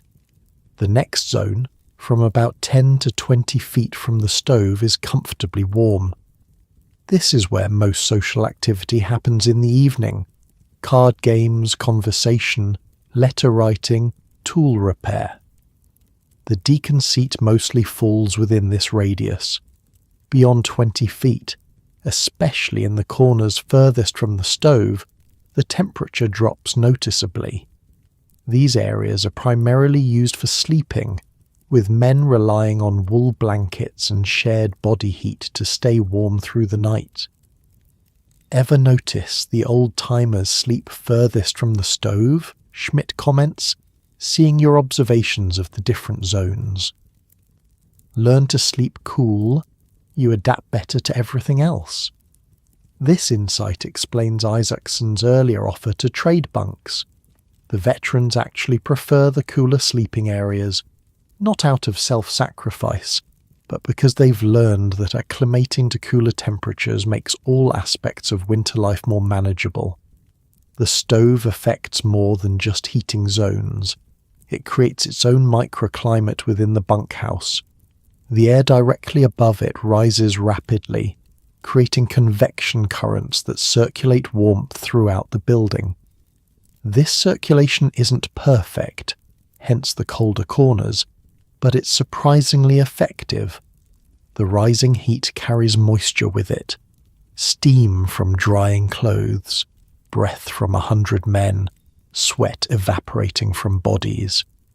This moisture condenses on the coldest surfaces, primarily the roof and windows, creating steady drips in some areas and thick frost in others. Gotta watch for drips, Gustafson advises, pointing to dark water stains on a few bunks. Get your bedding wet. You're in for a miserable night. Some men rig little gutters out of birch bark to channel the drops away. The moisture issue highlights another crucial function of the stove beyond heating. It helps manage humidity. Without the constant heat creating circulation, moisture would accumulate more quickly on everything, making clothes and bedding chronically damp, a potentially lethal situation in winter conditions. Around 8 o'clock there's an unexpected commotion. The door bursts open, admitting a blast of frigid air and 2 loggers half carrying a third between them. The man's face is alarmingly white, with grey-white patches on his cheeks and nose. Frostbite, announces one of the men helping him. Found him disoriented about a quarter-mile from camp. Must have gotten lost heading back from the North Cut. The injured man is Ellis, a quiet Canadian who keeps to himself. Now he's shivering violently, his speech slurred, his movements uncoordinated, clear signs of hypothermia beyond just the frostbite on his face. "Get him to the stove, slowly," orders Mackenzie, who materializes from his small private room at one end of the bunkhouse. "Don't rush it." The men help Ellis to a bench positioned a careful distance from the stove, close enough to benefit from the heat, but not so close as to warm him too quickly. Someone brings a blanket, which is wrapped around his shoulders. "Danny, water," Mackenzie says. "Lukewarm, not hot." And someone fetch snow, clean snow. The older logger's directives are followed without question. Danny heats water to a precise temperature. "Blood heat, no hotter," he murmurs, testing it with a finger. Someone else returns with a basin of fresh snow. What happens next is a master class in treating cold injuries, knowledge that has been refined through generations of Northwoods experience. Mackenzie gently applies lukewarm water to Ellis's hands and ears, areas with frostbite that aren't as severe. For the more seriously frozen tissue on his cheeks and nose, he uses something unexpected: snow. "Don't rub," he instructs as he demonstrates, very gently pressing clean snow against the grey-white patches. "Just contact." Draws the frost out slowly. The treatment seems counterintuitive, using snow to treat freezing, but you can see it working as circulation gradually returns to the affected areas. The worst outcome would be for the tissue to thaw too quickly, causing cellular damage that could lead to gangrene. Ellis remains by the stove through the night, his condition slowly improving under Mackenzie's watchful eye. By morning, the immediate danger has passed, though the frostbitten areas now look red and blistered. "He'll keep his nose and most of his cheeks," Mackenzie pronounces. "Might lose a bit of the left earlobe. Lucky we found him when we did." The incident is a stark reminder of how quickly the winter environment can turn lethal, even for experienced woodsmen. It also underscores the life-saving importance of the bunkhouse and its stove. Without this refuge and its carefully maintained heat, Ellis would almost certainly have died. The stovepipe, you notice, is almost as important as the stove itself. Made from sheet iron and 8 inches in diameter, it runs the full length of the bunkhouse before exiting through the roof. This long run is intentional. It extracts maximum heat from the exhaust gases before they escape outside. "Clever design," comments Schmidt when he sees you examining it. "Stovepipes like having a second heater running the length of the building. Finns call it a heat grabber, same idea as their masonry heaters back home. The pipe radiates heat along its entire length, helping to distribute warmth more evenly throughout the bunkhouse. Without this extended run, the areas furthest from the stove would be significantly colder, perhaps dangerously so in the worst weather. This efficient design doesn't come without risks, however. The long pipe accumulates creosote, a flammable build-up of tar and soot, more quickly than a shorter one would. This necessitates the regular cleaning you participated in earlier, a process that becomes even more critical as winter deepens and the stove runs hotter for longer periods. "Chimney fire in a place like this," Gustafsson says with a grim shake of his head. "Death trap. Whole place would go up in minutes. Fire is the dark twin to cold, the other lethal threat that constantly looms over the bunkhouse. The very stove that keeps the cold at bay brings with it the risk of catastrophic fire, especially in a wooden building filled with highly flammable materials." This explains the almost religious care with which Danny and others maintain the stove and pipe. As the night progresses, you observe another ritual centered around the stove, the rotation of sleeping positions, Men whose bunks are furthest from the heat source occasionally get up, warm themselves by the stove for a few minutes, then return to their bunks. This cycle continues through the night, with men instinctively taking turns so the area around the stove doesn't become overcrowded. "Old camp trick," whispers Schmidt when he notices you watching. "Sleep an hour, warm up 5 minutes, sleep another hour. Keeps the blood flowing." By midnight, the bunkhouse has settled into its nighttime rhythm.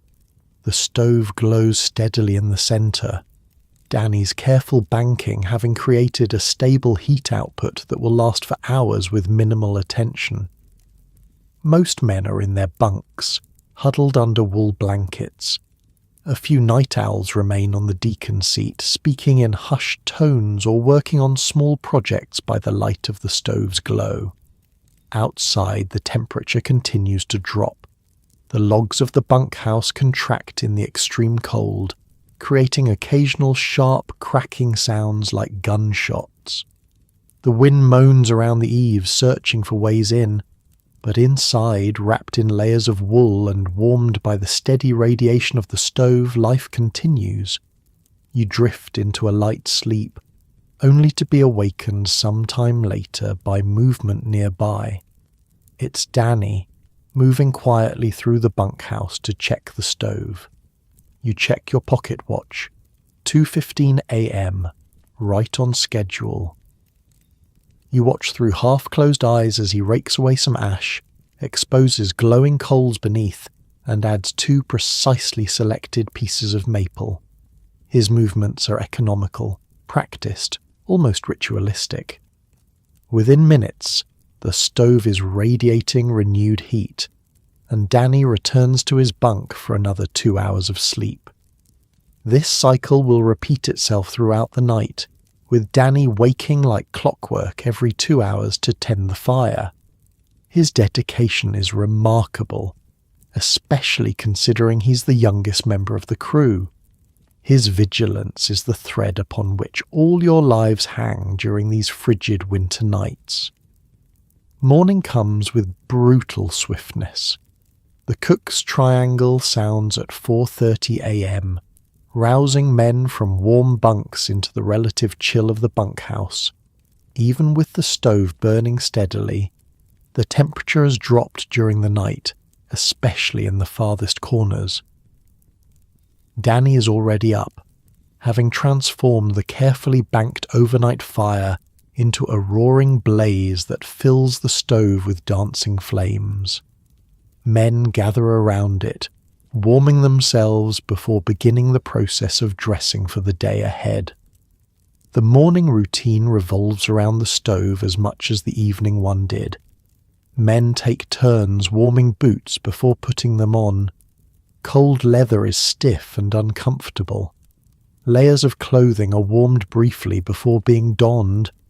Some men heat their axes near the stove, making the metal easier to sharpen with files before the day's work.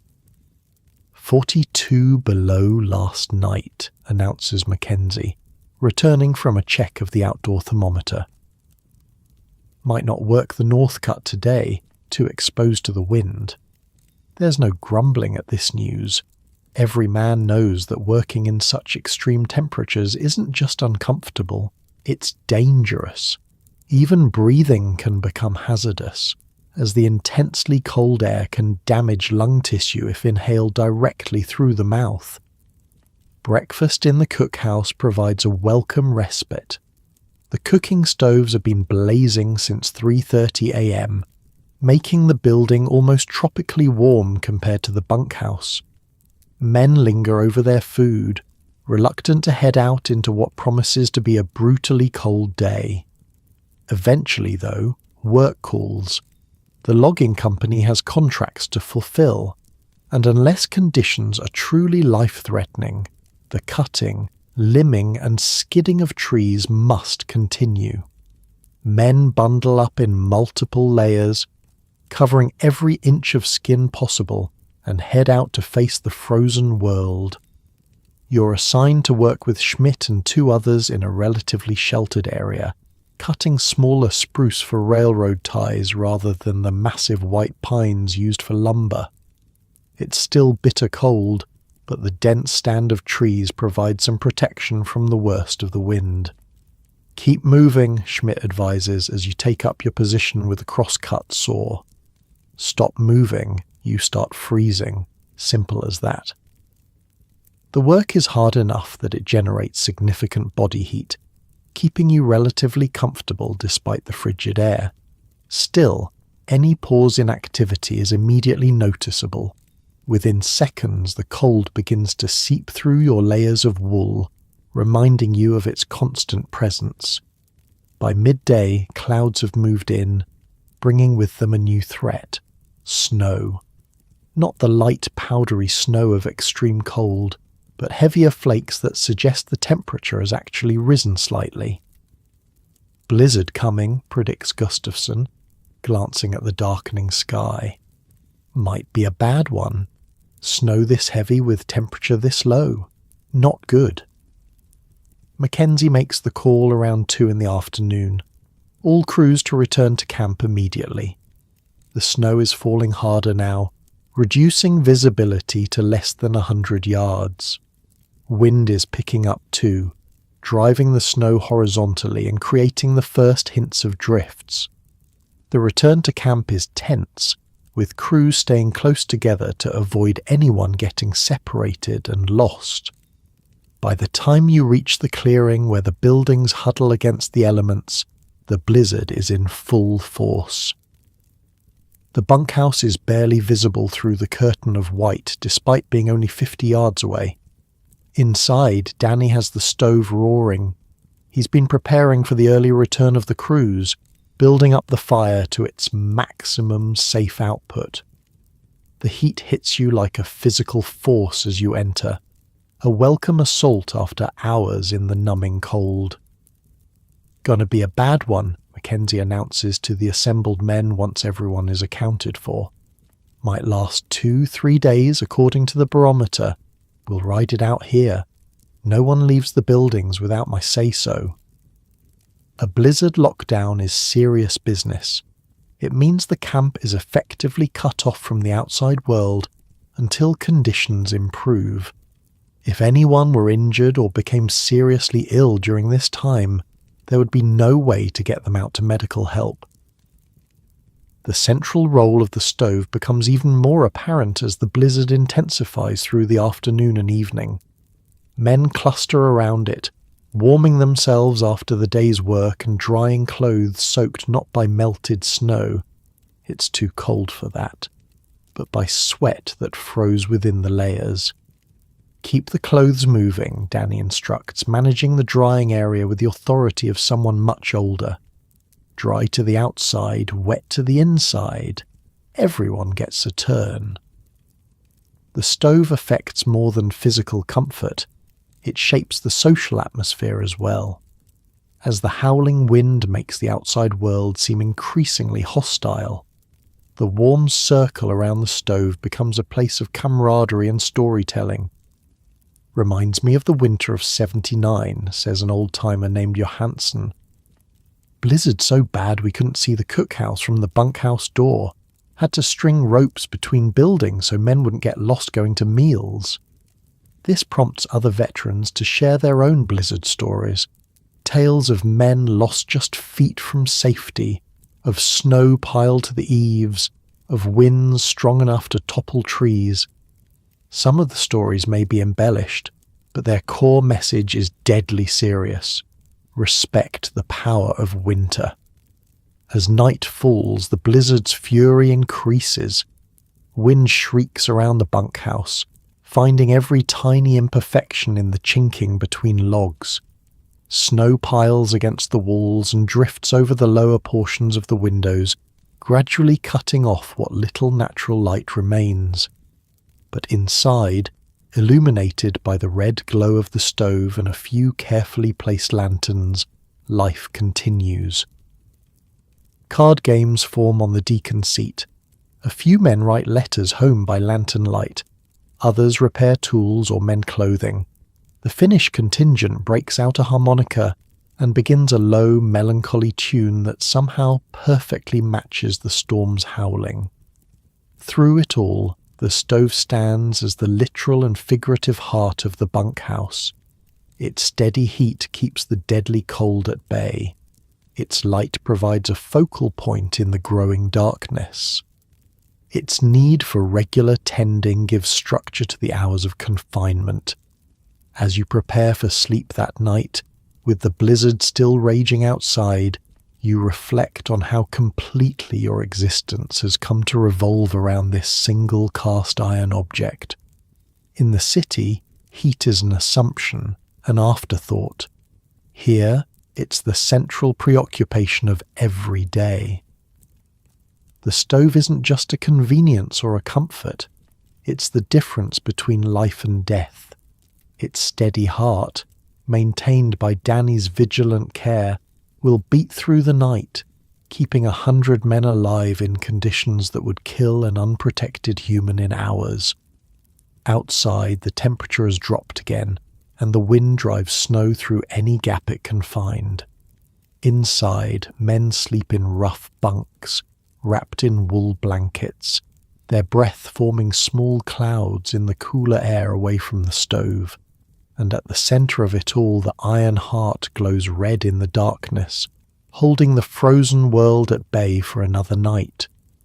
The blizzard rages for 2 full days, keeping everyone confined to the camp buildings. When it finally breaks on the 3rd morning, a new world emerges, one transformed by snow. Drifts tower against the bunkhouse, some reaching nearly to the eaves. The path to the cookhouse has completely disappeared, requiring a team with shovels to re-establish the route between buildings. 3 feet of new snow, announces Mackenzie after surveying the camp. Maybe 4 in places. Gonna make for some interesting work. That's an understatement. Deep snow fundamentally changes every aspect of logging operations. Moving through the forest becomes an exhausting slog. Felled trees disappear into snowdrifts, requiring extra work to locate and extract them. Tools get lost in the white expanse, sometimes not to be found until spring thaw. But the logging industry waits for no man, and certainly not for weather. The day after the blizzard, normal operations resume, though with adjustments for the challenging conditions. "All right, listen up," Mackenzie announces at breakfast. "Snow's too deep for normal work in some sections. Schmidt's crew will break trails first. Isaacson's team will focus on clearing snow from logs already down before the storm. Rest of you, regular cutting but in areas closest to existing trails." The cook bangs his triangle at 4:30 a.m. like always, jolting you from sleep. After 3 months in camp, you've developed something of a routine, though you wouldn't call it comfortable yet. First priority upon waking, check your boots. You keep them under your bunk overnight to prevent them from freezing. Still, they're cold and stiff as you pull them on over 2 pairs of socks. Thin cotton inner, thick wool outer. Next comes the multiple layers of clothing: long underwear, wool pants, undershirt, wool shirt, wool vest, and finally the heavy Mackinaw coat you'll carry until you're outside. Dressing is a deliberate process. Rush it, forget a layer, and you might pay with frostbite. "You're getting faster," comments Schmidt, who's already fully dressed and rolling a cigarette with his thick fingers. "Only took you 10 minutes today." You grunt in response, still not fully awake. The bunkhouse is dimly lit by a few lanterns and the red glow of the stove.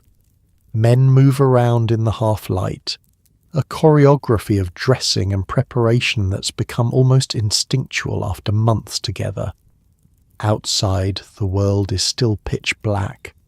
The stars blaze overhead with an intensity you never saw in the city, their cold light reflecting off the snow to create an ethereal landscape of deep blue shadows and silver highlights. The cookhouse windows glow yellow in the darkness, a beacon guiding the half-awake men across the packed snowpath. Inside, the heat is immediate and welcome. The long tables are already set with tin plates and cups, and the air is thick with the smell of frying salt pork and coffee. "Special treat today, boys," announces the cook as you find your regular spot at the table. "Flapjacks with real maple syrup. Company sent it up with the last supply sled." This news generates more excitement than you might expect. In a world where the menu rarely varies, even small changes become significant events. The maple syrup, a luxury in the Northwoods winter, is a topic of animated conversation as men fill their plates. A typical breakfast is enormous by city standards.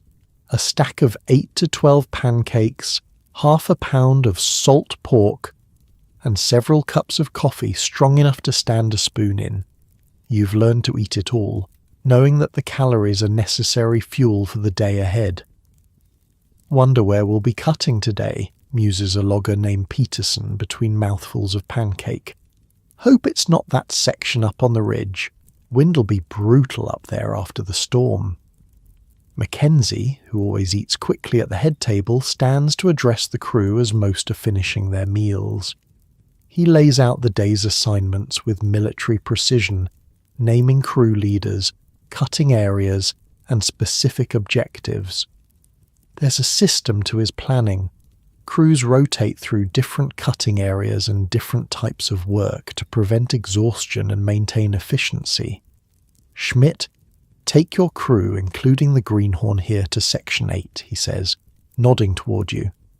"Good white pine there and relatively sheltered from the wind. Expect 3 logs per man minimum today." By 5:30 a.m., breakfast is over, and men begin heading to the tool shed to collect their equipment for the day. The sky is still dark, though a faint lightening on the eastern horizon suggests dawn isn't far off. The tool shed is a sacred place in its own way. Axes, saws, cant hooks and peavies hang in precise arrangements on the walls. Each man has his assigned tools, many of which they've personally modified for balance and comfort over years of use. "New edge on your axe yesterday," the tool maintenance man tells you as he hands over your equipment. "Should hold better in this cold." The axe head gleams in the lantern light, its cutting edge honed to razor sharpness. A dull axe is worse than useless in the woods.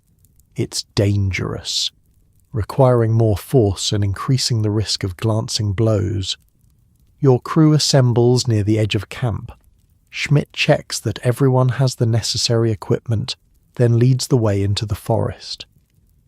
Walking through deep snow requires a specific technique that you've gradually mastered over the winter, a high-stepping motion that's exhausting but effective. "Break trail in shifts," Schmidt orders. 2 men up front for 15 minutes, then rotate back. Save strength. The men at the front have the hardest job, ploughing through untouched snow to create a path for those behind. It's brutal work, especially in drifts that reach mid-thigh. By the time your turn at the front comes, dawn has broken, revealing a forest transformed into a crystalline wonderland by the storm. Reach the historian who told me these guys burned 6,000 calories a day. For context, Olympic swimmers like Michael Phelps eat about 8,000 during intense training. Just walking through that snow was like running a marathon. And then they had to cut down trees all day. Every surface bears a thick blanket of snow. The pines are especially beautiful, their branches bending under white loads that occasionally release in small avalanches when disturbed by wind or a passing squirrel. In other circumstances, you might appreciate the beauty more. Now, with sweat already forming under your layers despite the bitter cold, you're mostly concerned with the practical challenges the snow presents. It takes nearly an hour to reach the designated cutting area, a stand of mature white pines that somehow survived previous logging operations. The trees are magnificent straight trunks rising 120 feet or more, with the first branches starting at least 60 feet up. Each tree represents hundreds of board feet of valuable lumber. "We'll take this one first," Schmidt decides, pointing to a particularly impressive specimen. "Jacobson, you and Murphy on the saw.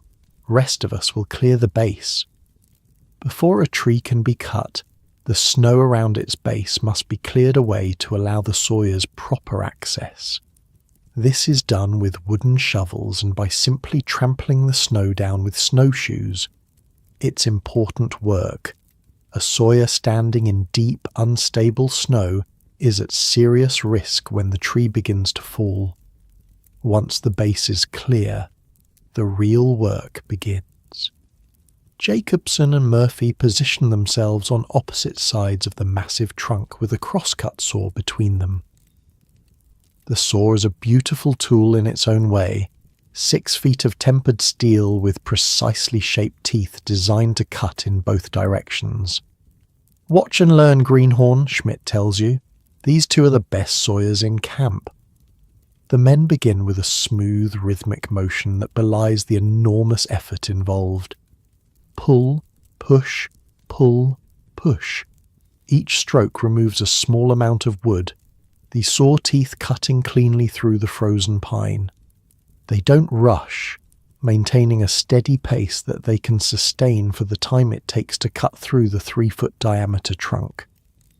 "Always start with the face cut," Schmidt explains as you watch. "That V-shaped notch determines which way the tree falls. The direction of fall is critical. Drop a tree in the wrong place, and it might get hung up in the branches of another tree, a dangerous situation that requires additional risky work to resolve. Or worse, it might fall toward the crew, with potentially fatal consequences." While the sawyers work on the face cut, you and the others prepare escape routes, cleared paths leading away from the tree at 45-degree angles from the expected line of fall. When a 120-foot pine comes down, you need to be well clear of both the trunk and the branches, which can snap off and become deadly projectiles. After about 20 minutes of steady sawing, the face cut is complete. A neat V-shaped notch on the side of the trunk facing the intended direction of fall. Now comes the back cut, made on the opposite side of the trunk, slightly above the bottom of the face cut. When she starts to go, drop the saw and move, Schmidt advises the sawyers. No tree's worth dying for. The back cut progresses steadily, eating into the trunk from the opposite side. When approximately 2 inches of wood remain between the back cut and the point of the face cut, the tree begins to show signs of movement, a subtle leaning, almost imperceptible at first. "She's going," calls Jacobson. "Timber!" This traditional warning shout alerts everyone in the vicinity that a tree is falling. The sawyers drop their saw and move quickly along the prepared escape routes. The rest of the crew does the same, eyes fixed on the tree as it begins its fall. For a moment the massive pine seems to hesitate, as if reluctant to relinquish its century-old stance. Then gravity takes hold, and the fall accelerates. The crack of separating wood echoes through the forest, followed by the whoosh of the tree displacing air as it plummets. When it strikes the ground, the impact shakes the earth beneath your feet. Snow explodes outward from the point of impact, and branches snap with reports like gunshots. For a moment after the tree comes to rest, there's silence, as if the forest itself is acknowledging the fall of one of its giants. Then work resumes immediately. No time for reflection in a logging operation. There are quotas to meet. "Limbing team, get to it," Schmidt orders. "Bucking team on standby." The limbing process involves removing all branches from the fallen trunk, transforming it from a tree to a log. This is primarily axe work, requiring precision and care to avoid injury. The branches are cut flush with the trunk, leaving a smooth surface that won't snag during transportation. "Watch for spring poles," warns an experienced limber as you join him in clearing smaller branches. "Snow's bent a lot of these down. Cut wrong, they'll snap up like a whip." Spring poles are branches or smaller trees that have been bent and trapped under the weight of the fallen tree. When cut improperly, they can release with tremendous force, causing serious injuries or even death. Identifying and safely dealing with them is one of many specialized skills required for survival in logging work. Once the limbing is complete, the bucking team takes over. Their job is to cut the trunk into manageable lengths, typically 16 feet for saw logs destined for the lumber mill. This again involves the crosscut saw, with careful measurements to ensure maximum value from the tree. "Measure twice, cut once," Schmidt reminds the buckers. "Company doesn't pay us to waste good timber." By mid-morning, the first tree has been transformed from a living pine to a series of neatly trimmed logs ready for transport. The process will be repeated dozens of times throughout the day, with different men rotating through the various roles to distribute the physical strain. Lunch is eaten where you work. There's no returning to camp midday. From your pocket you pull the food prepared by the cook before dawn, a thick sandwich of cold roast beef between slices of dense bread wrapped in oiled paper to keep it from freezing solid. There are also a couple of molasses cookies and a small metal flask of tea that's still barely warm. "Keep the sandwich inside your coat for 10 minutes before eating," Schmidt advises, demonstrating with his own lunch. "Warms it up a bit." The men eat quickly, huddled in whatever shelter they can find from the wind. There's little talk. Everyone is focused on the food and on conserving energy. Despite the enormous breakfast consumed just hours earlier, you're ravenously hungry. The constant physical exertion in cold conditions burns calories at an astonishing rate. After a brief rest, no more than 30 minutes, work resumes. The afternoon brings new challenges as fatigue begins to set in. This is when accidents are most likely to happen, and the crew leaders become more vigilant, watching for signs of dangerous exhaustion. "Take 5, Schmidt orders when he notices a Sawyer team's rhythm becoming irregular. Rather lose 5 minutes now than lose a man to a mistake. These short breaks are strategic, just long enough to catch your breath and restore focus, but not so long that muscles cool down and stiffen. Staying warm through continuous movement is essential in these temperatures. As the afternoon progresses, the felled trees accumulate, creating small clearings in what was once dense forest. Each log is marked with the company's stamp indicating ownership. Later, teams with horses or oxen will arrive to skid the logs to the nearest road or frozen stream, beginning their journey to the sawmill. Around 4:30 p.m., with daylight fading, Schmidt makes the call to est cutting for the day. Now comes another challenging part of the job, the return to camp through deep snow carrying tools, with tired muscles and the temperature dropping as evening approaches. "Keep up," he orders as the crew forms a line for the trek back. "Stay together, lights going fast." The return journey takes almost as long as the morning one, despite following the broken trail. Exhaustion makes the snow seem deeper, the distance longer. By the time the camp buildings come into view, with warm light spilling from their windows, you're operating on willpower alone. The transition from forest to camp follows a precise routine developed to maintain equipment and prevent injury. First stop is the tool shed, where axes and saws are carefully cleaned, oiled and stored for the next day's use. dull edges are noted for overnight sharpening by the maintenance man. Good edge equals good work, Schmidt reminds everyone as they turn in their tools. Take care of your tools, they take care of you. Next comes the bunkhouse, where wet outer layers are removed and hung to dry near the stove. The process of unwrapping from winter gear is almost as time-consuming as dressing in the morning. Each layer must be evaluated. Anything damp needs to be dried before morning, or it will be worse than useless the next day. Get those socks up on the line, Gustafsson calls to a younger logger who's collapsed onto his bunk, still partially dressed. Wake up with wet socks tomorrow. You'll regret it all day. There's a brief window of time between returning to camp and the supper bell, perhaps 45 minutes that each man uses according to his needs. Some immediately lie down on their bunks, stealing a short nap before the meal. Others gather near the stove, warming stiff muscles and discussing the day's work.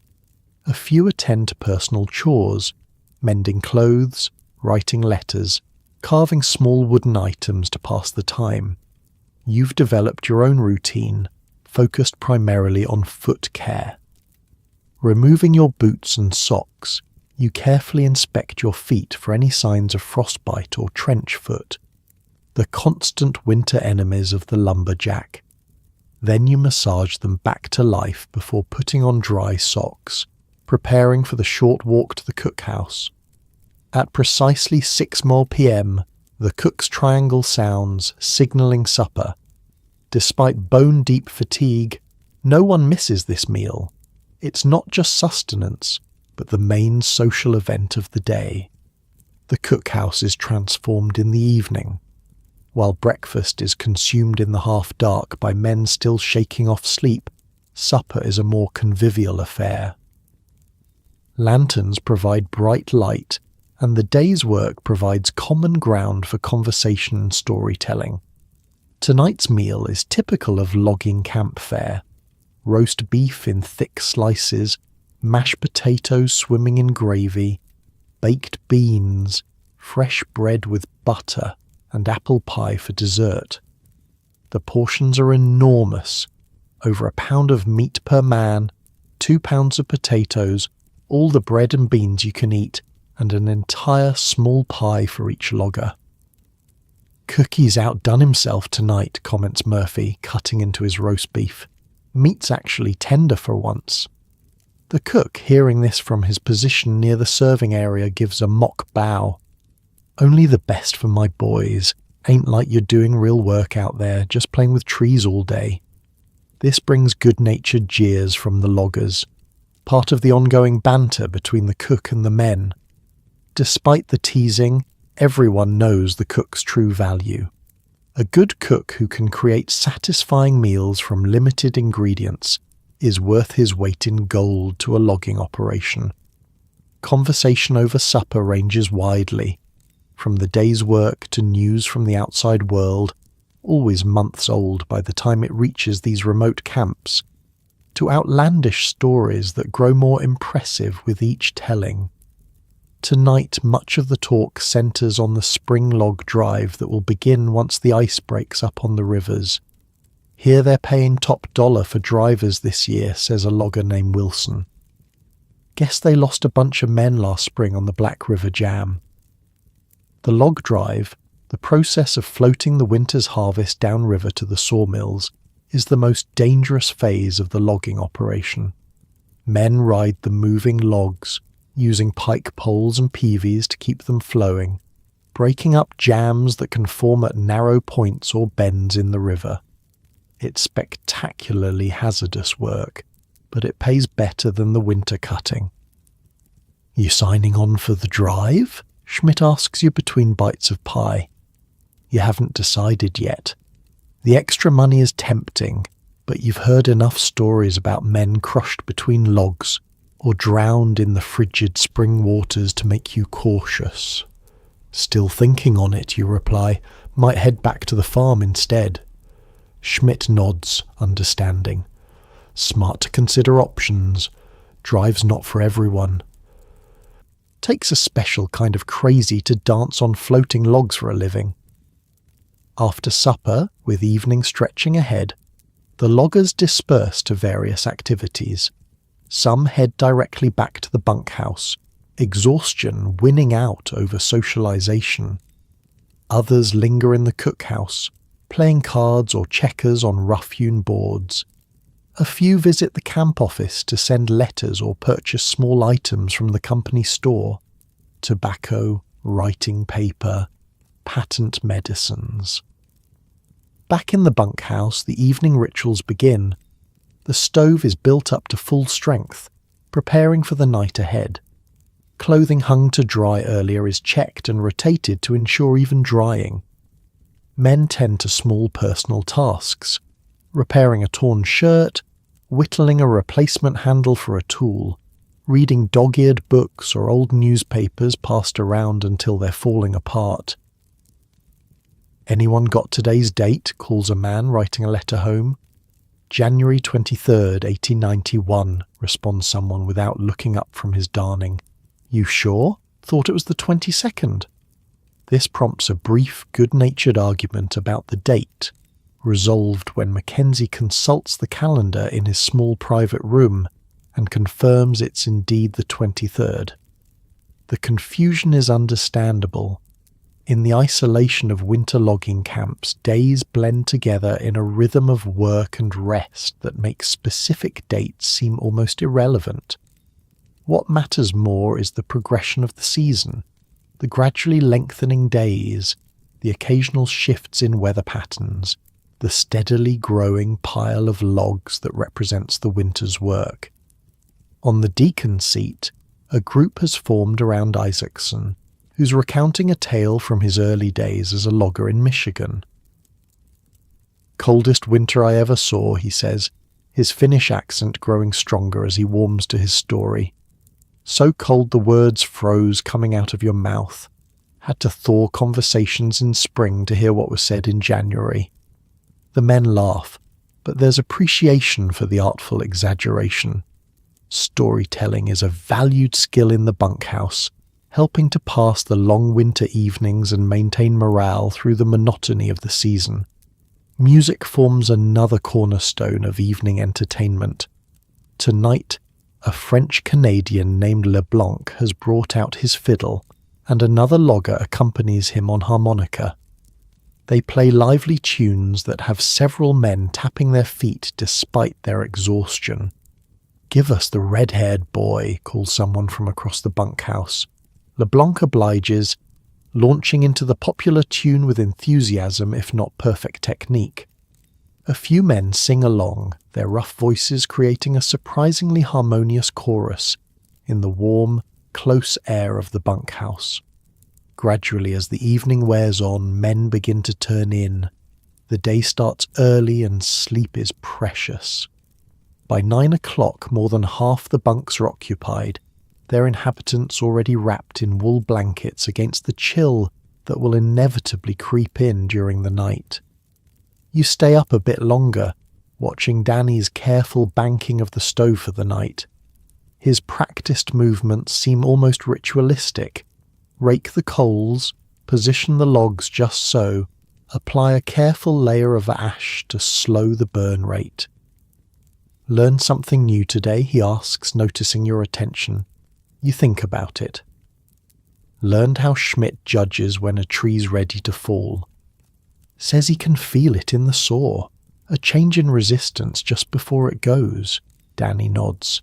"Good knowledge to have. Might save your life someday." That's the essence of life in the logging camp. Each day brings new knowledge, small lessons that accumulate into the expertise needed to survive and work effectively in this unforgiving environment. From saw techniques to weather prediction, from fire management to foot care, the veterans pass their hard-won wisdom to the next generation. By 10 o'clock you're in your bunk, muscles aching pleasantly from the day's exertion.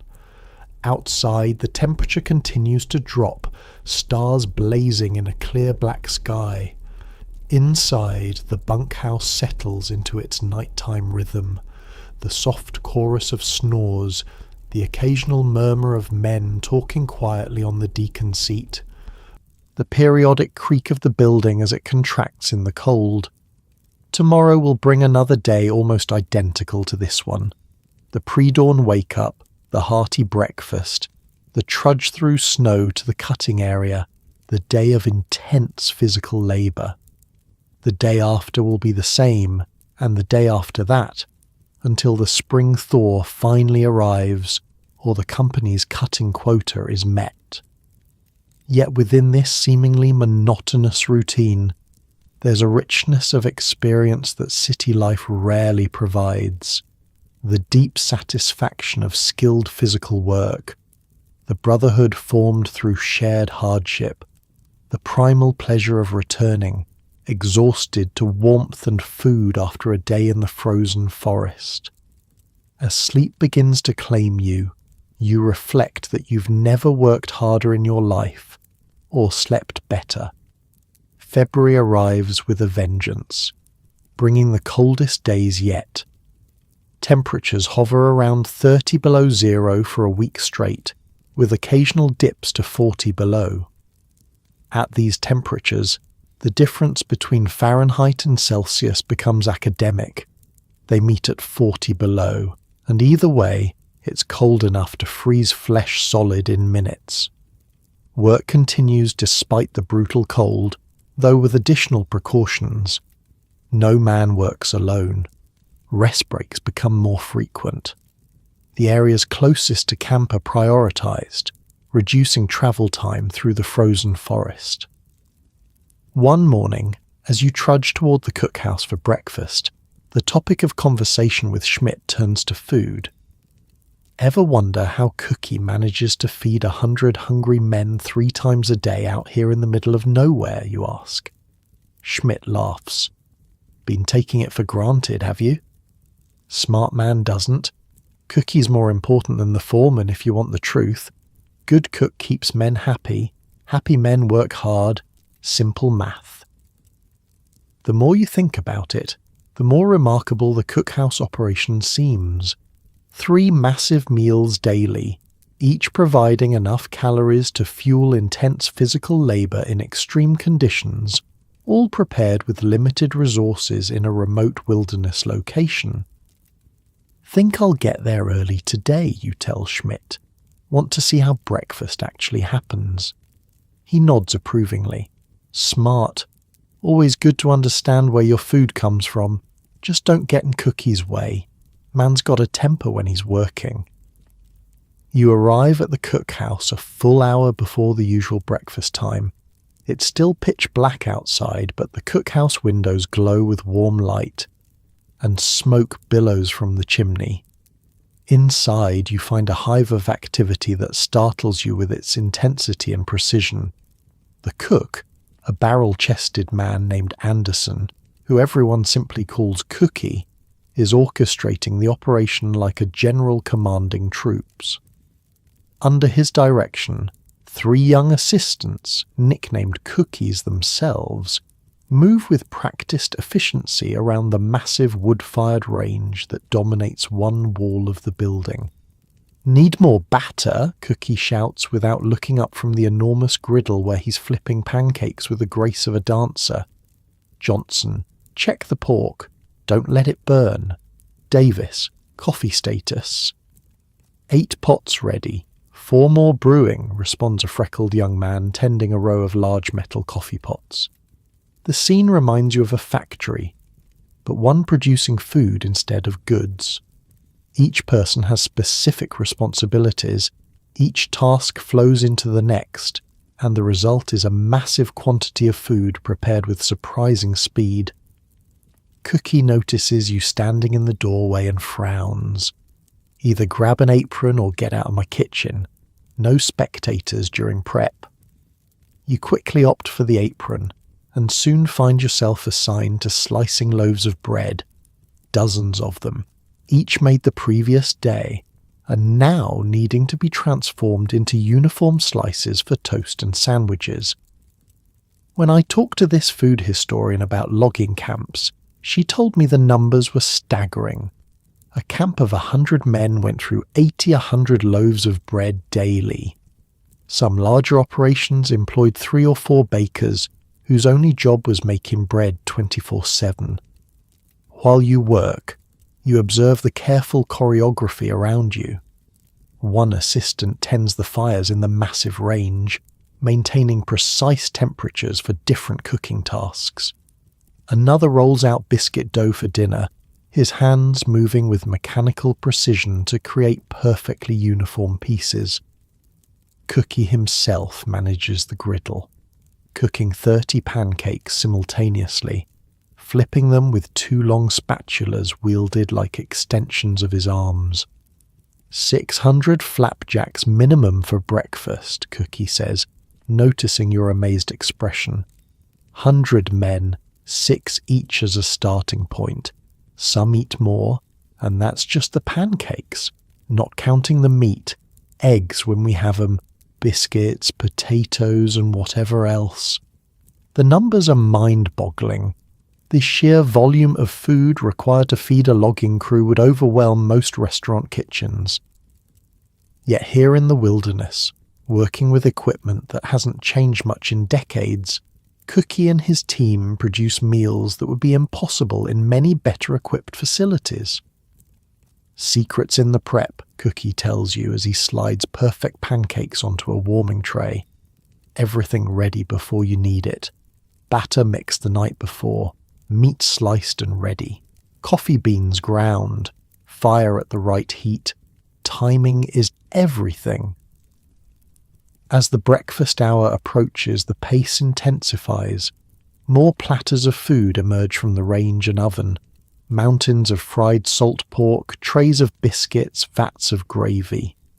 The long tables are set with tin plates, cups and utensils, all meticulously counted and arranged. 25 men per table, 4 tables, explains the youngest Cookie as he distributes spoons. Need exactly 100 of everything or someone complains. At precisely 4:30 a.m, Cookie nods to an assistant who steps outside and bangs the triangle that serves as the camp's alarm clock. Within minutes, men begin filing in, stomping snow from their boots and bringing with them a blast of frigid air each time the door opens. The serving process is another marvel of efficiency. Men file past the serving area, where Cookie and his assistants deposit precisely measured portions on each plate, a mountain of food that would constitute 3 normal meals for most people. 6 for you, Cookie says as he slides pancakes onto your plate, and extra pork. You're still too skinny for this weather. Back at your regular table, you look at your breakfast with new appreciation, understanding now the work that went into producing it. The pancakes are perfectly cooked, golden brown, light and fluffy inside. The salt pork is crisp on the edges but moist within. The coffee is strong enough to jolt you fully awake with the first sip. "Saw you helping in the kitchen," Schmidt comments as he takes his seat across from you. Getting friendly with the cook is the smartest thing you can do in camp. After breakfast, you return to your regular work crew, but the glimpse into the cookhouse operation has piqued your curiosity. That evening after supper, you approach Cookie as he supervises the cleaning of the dining area. "Mind if I ask some questions about how you manage all this?" you inquire cautiously, aware of his reputation for a short temper. He studies you for a moment, then shrugs. "Got time while they finish up." "What do you want to know?" "How do you store enough food for 100 men through the winter? Must take a lot of planning." Cookie actually smiles, pleased by your interest in his domain. "Come see the root cellar, heart of the whole operation." He leads you through the kitchen to a heavy trapdoor in the floor. Pulling it open reveals a sturdy ladder descending into darkness. Cookie lights a lantern and leads the way down. The root cellar is much larger than you expected, a cavern dug deep into the frozen ground beneath the cookhouse. The temperature here remains a constant 32 to 35 degrees, cold enough to preserve perishable foods, but not so cold that everything freezes solid. Natural refrigeration, Cookie explains, holding the lantern high to illuminate the space. Ground insulates against the worst cold. Heat from the kitchen above keeps it from freezing completely. The organisation of the cellar is impressive. Wooden shelves line the walls, holding an astonishing variety of provisions. Barrels of flour, sugar and salt stand in neat rows. Sacks of potatoes, onions and other root vegetables are stacked in ventilated bins. Sides of beef and pork hang from hooks in the ceiling. Company sends supply sleds monthly, Cookie continues, moving through the space with proprietary pride. But I plan for delays. Always keep at least 3 weeks extra provisions on hand. Weather turns bad, trails get blocked, men still need to eat. You spot barrels labelled apples and cabbages, surprising finds in a winter logging camp. How do you keep those fresh, you ask, pointing to the barrels. Apples stored in sawdust keep for months if you check them regularly. Remove any going bad. Cabbages too, hung upside down. Got tricks for everything. The planning involved staggers you. Cookie has to calculate food requirements for 100 men, 3 meals daily, for an entire winter season, and build in redundancy for emergencies. One miscalculation could mean short rations, leading to weakened men unable to work effectively in dangerous conditions. 6,000 calories per man per day, minimum, Cookie says, as if reading your thoughts. Heavy work in cold weather burns fuel like you wouldn't believe. Some of the bigger men, the real workers, might hit 8,000 calories daily. He points to various staples as he continues. Carbohydrates from flour, potatoes, beans, dried fruits. Protein from meat, mostly pork and beef. Fat from salt pork, butter when we have it, lard. Balance matters. Too much of one, not enough of another. Men feel it in their work. The scientific understanding behind Cookie's planning is surprisingly sophisticated. Long before nutritional science became formalized, he's developed an intuitive understanding of human metabolic needs in extreme conditions. What about fresh vegetables, you ask, noticing their absence? Cookie's face darkens slightly. Hardest part of winter diet. Store cabbage, potatoes, onions, carrots. But by February running low. Why scurvy was the logger's enemy. Company sends limes and lemons when they can, but not enough. He shows you a barrel in the corner containing wrinkled apples. Dole these out carefully, 1 per man every few days. Not much, but helps. Climbing back up to the kitchen, you're struck by the immense responsibility Cookie carries. The health and strength of every man in camp, their very survival, depends on his knowledge, planning and execution. How do you learn all this, you ask, as he secures the cellar door. 22 years feeding logging crews, he replies matter-of-factly.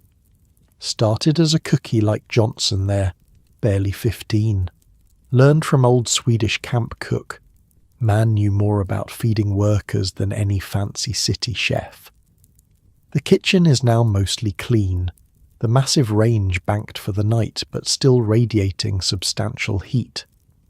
Along one wall, preparations for tomorrow's breakfast are already underway. Beans soaking in water, bread dough rising under cloth covers, coffee beans ready for early morning grinding.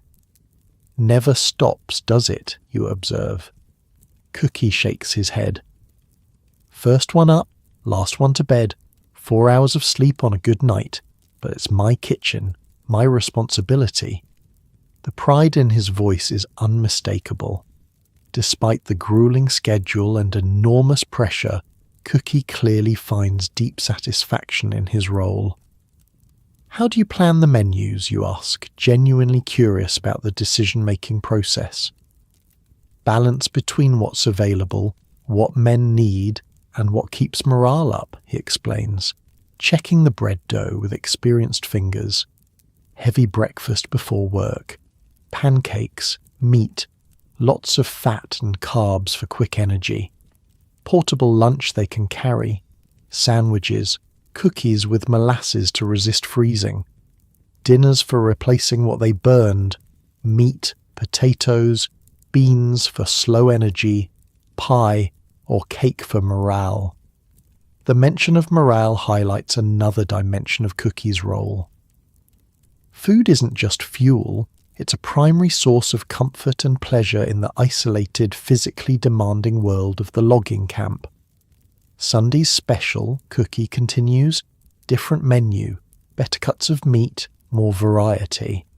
Gives men something to look forward to through the week. Same with holidays, Christmas, New Year's. Special meals keep spirits up. You recall the excitement over the maple syrup at breakfast, how such a small luxury generated disproportionate happiness. In the austere world of the logging camp, these culinary variations take on outsized importance. Company understands a good cook's worth, Cookie says, a hint of satisfaction in his voice. Pay me more than anyone except the foreman. Some companies I make more than him too. Good cook keeps a crew together. Bad cook, men leave. Simple as that. The economics make perfect sense. The company has invested heavily in recruiting loggers, transporting them to remote camps, and providing equipment and shelter. If poor food causes experienced men to leave mid-season, the financial loss far exceeds the cost of employing a skilled cook and providing quality provisions. What's the hardest part, you ask? Cookie considers this for a moment. Consistency. Anyone can cook one good meal. Try cooking 3 good meals a day, every day for months straight, never missing, never falling short. That's the test. He gestures around the kitchen.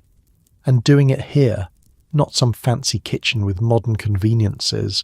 Cooking for 100 men on a wood stove, adjusting when supplies run short or don't arrive. Planning so far ahead you're ordering February's food in October. As you thank Cookie for his time and prepare to leave, he offers one final observation. Know why logging camps got the reputation for the best food in any industry? Because nothing else worked. Can't drive men through these conditions on poor rations. They die, simple as that. Good food isn't a luxury out here, it's survival. The next morning, you pay closer attention to the breakfast routine, now understanding the complex operation behind it. The pancakes aren't just pancakes, they're carefully formulated fuel designed to provide the right balance of carbohydrates, fat, and protein for the morning's work. The coffee isn't just a beverage, it's a stimulant precisely timed to kick in as men begin the physically demanding process of felling trees.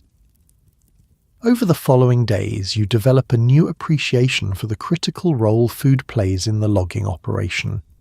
You notice how the experienced loggers pace their eating throughout the day, finishing every crumb of their enormous breakfasts, carefully rationing their packed lunches to maintain energy through the afternoon, returning ravenous for the evening meal that replaces the day's burned calories. One particularly cold afternoon, Gustafsson shares additional insight as you both pause briefly to catch your breath during a tree felling operation. Cookie's got it tougher than most, he comments, wiping frost from his beard. Some camps, they just feed men enough to keep 'em working. Good calories, but plain as dirt. Anderson takes pride in his cooking. Tastes good and keeps you going. Big difference for morale. Makes sense, you reply. But how does he manage the variety with limited supplies? Gustafson chuckles. Creativity.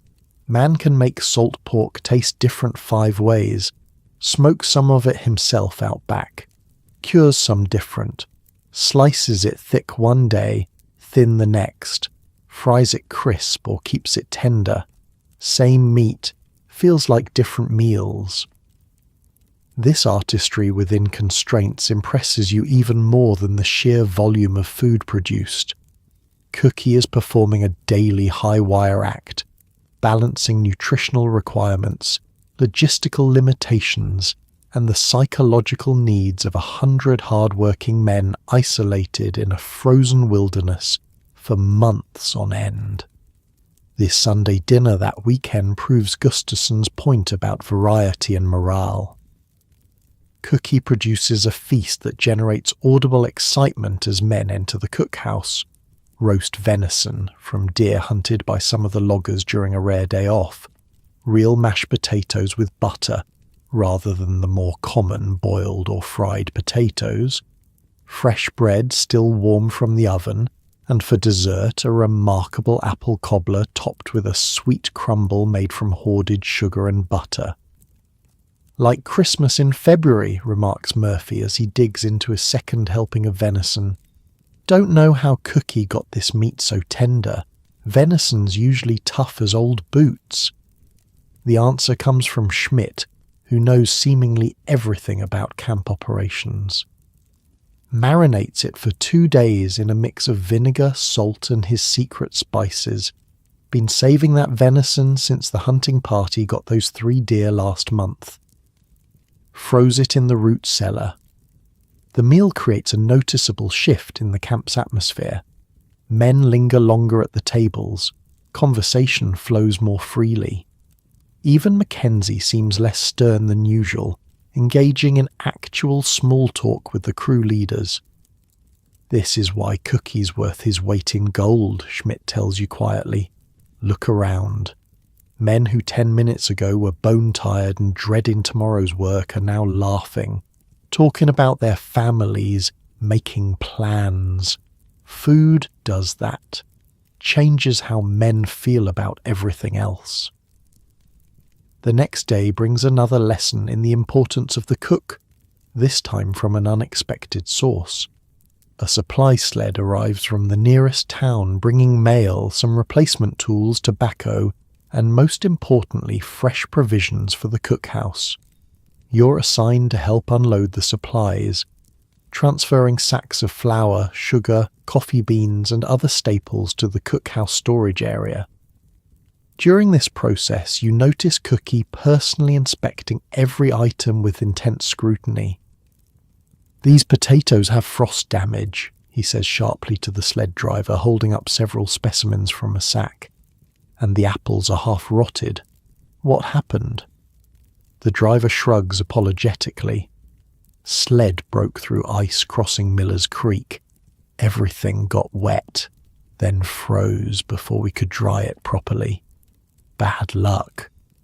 Cookie's expression darkens. Bad luck could mean hungry men in 2 weeks. Company was supposed to send 20 sacks of potatoes. If half are damaged, we're short. He immediately seeks out Mackenzie, and the 2 men have an intense discussion in the corner of the storeroom. You can't hear the details, but the seriousness of their expressions tells you this isn't a minor issue. Later, Schmidt explains the situation. Cookie's recalculating all the meals for the next month. Need to stretch what we have until the next supply run. Might mean smaller portions of some things, substitutions for others. "Is it that serious?" you ask, surprised by the level of concern over some damaged potatoes. Schmidt's expression is grim. Food isn't just food out here. It's the difference between men who can work safely and men who make mistakes because they're running on empty. Mistakes in our line of work get people killed. The next morning at breakfast, Cookie addresses the assembled men before they begin eating. It's unusual. He typically stays in the kitchen, letting his food speak for itself. "Got some damaged goods in yesterday's delivery," he announces without preamble. "Means we need to adjust. Potatoes will be scarcer than planned. Making up the calories with more beans and bread. Won't taste as good, but will keep you going." There's some grumbling, but less than you expected. The veterans nod with understanding. They've been through this before. The greenhorns follow their lead, recognizing that this is simply another reality of life in a remote logging camp. "One more thing," Cookie continues. "Companies authorized extra molasses and sugar to make up for the disappointment. Means better desserts for the next few weeks. Fair trade, I figure." This announcement generates appreciative murmurs. The strategic balancing of disappointing news with a compensating benefit reflects Cookie's understanding of morale management as much as nutrition. Over the following days, you notice the promised changes in the menu. Potatoes appear less frequently, replaced by additional servings of beans, bread, and occasionally rice. True to his word, Cookie increases the quality and quantity of desserts. Molasses cookies become larger and more numerous in the packed lunches, and evening meals end with generous portions of cobblers, pies, and puddings. "Smart move with the desserts," Gustafson comments one evening as he finishes a slice of molasses cake. "Sugar gives quick energy, improves mood. Men will work harder tomorrow because of this cake tonight." Cookie knows exactly what he's doing. The incident with the damaged supplies illustrates another aspect of the cook's role: adaptive planning and crisis management. In a remote location where resupply might be weeks away, the ability to recalculate food requirements and adjust menus while maintaining nutritional needs is a specialized skill of immense value.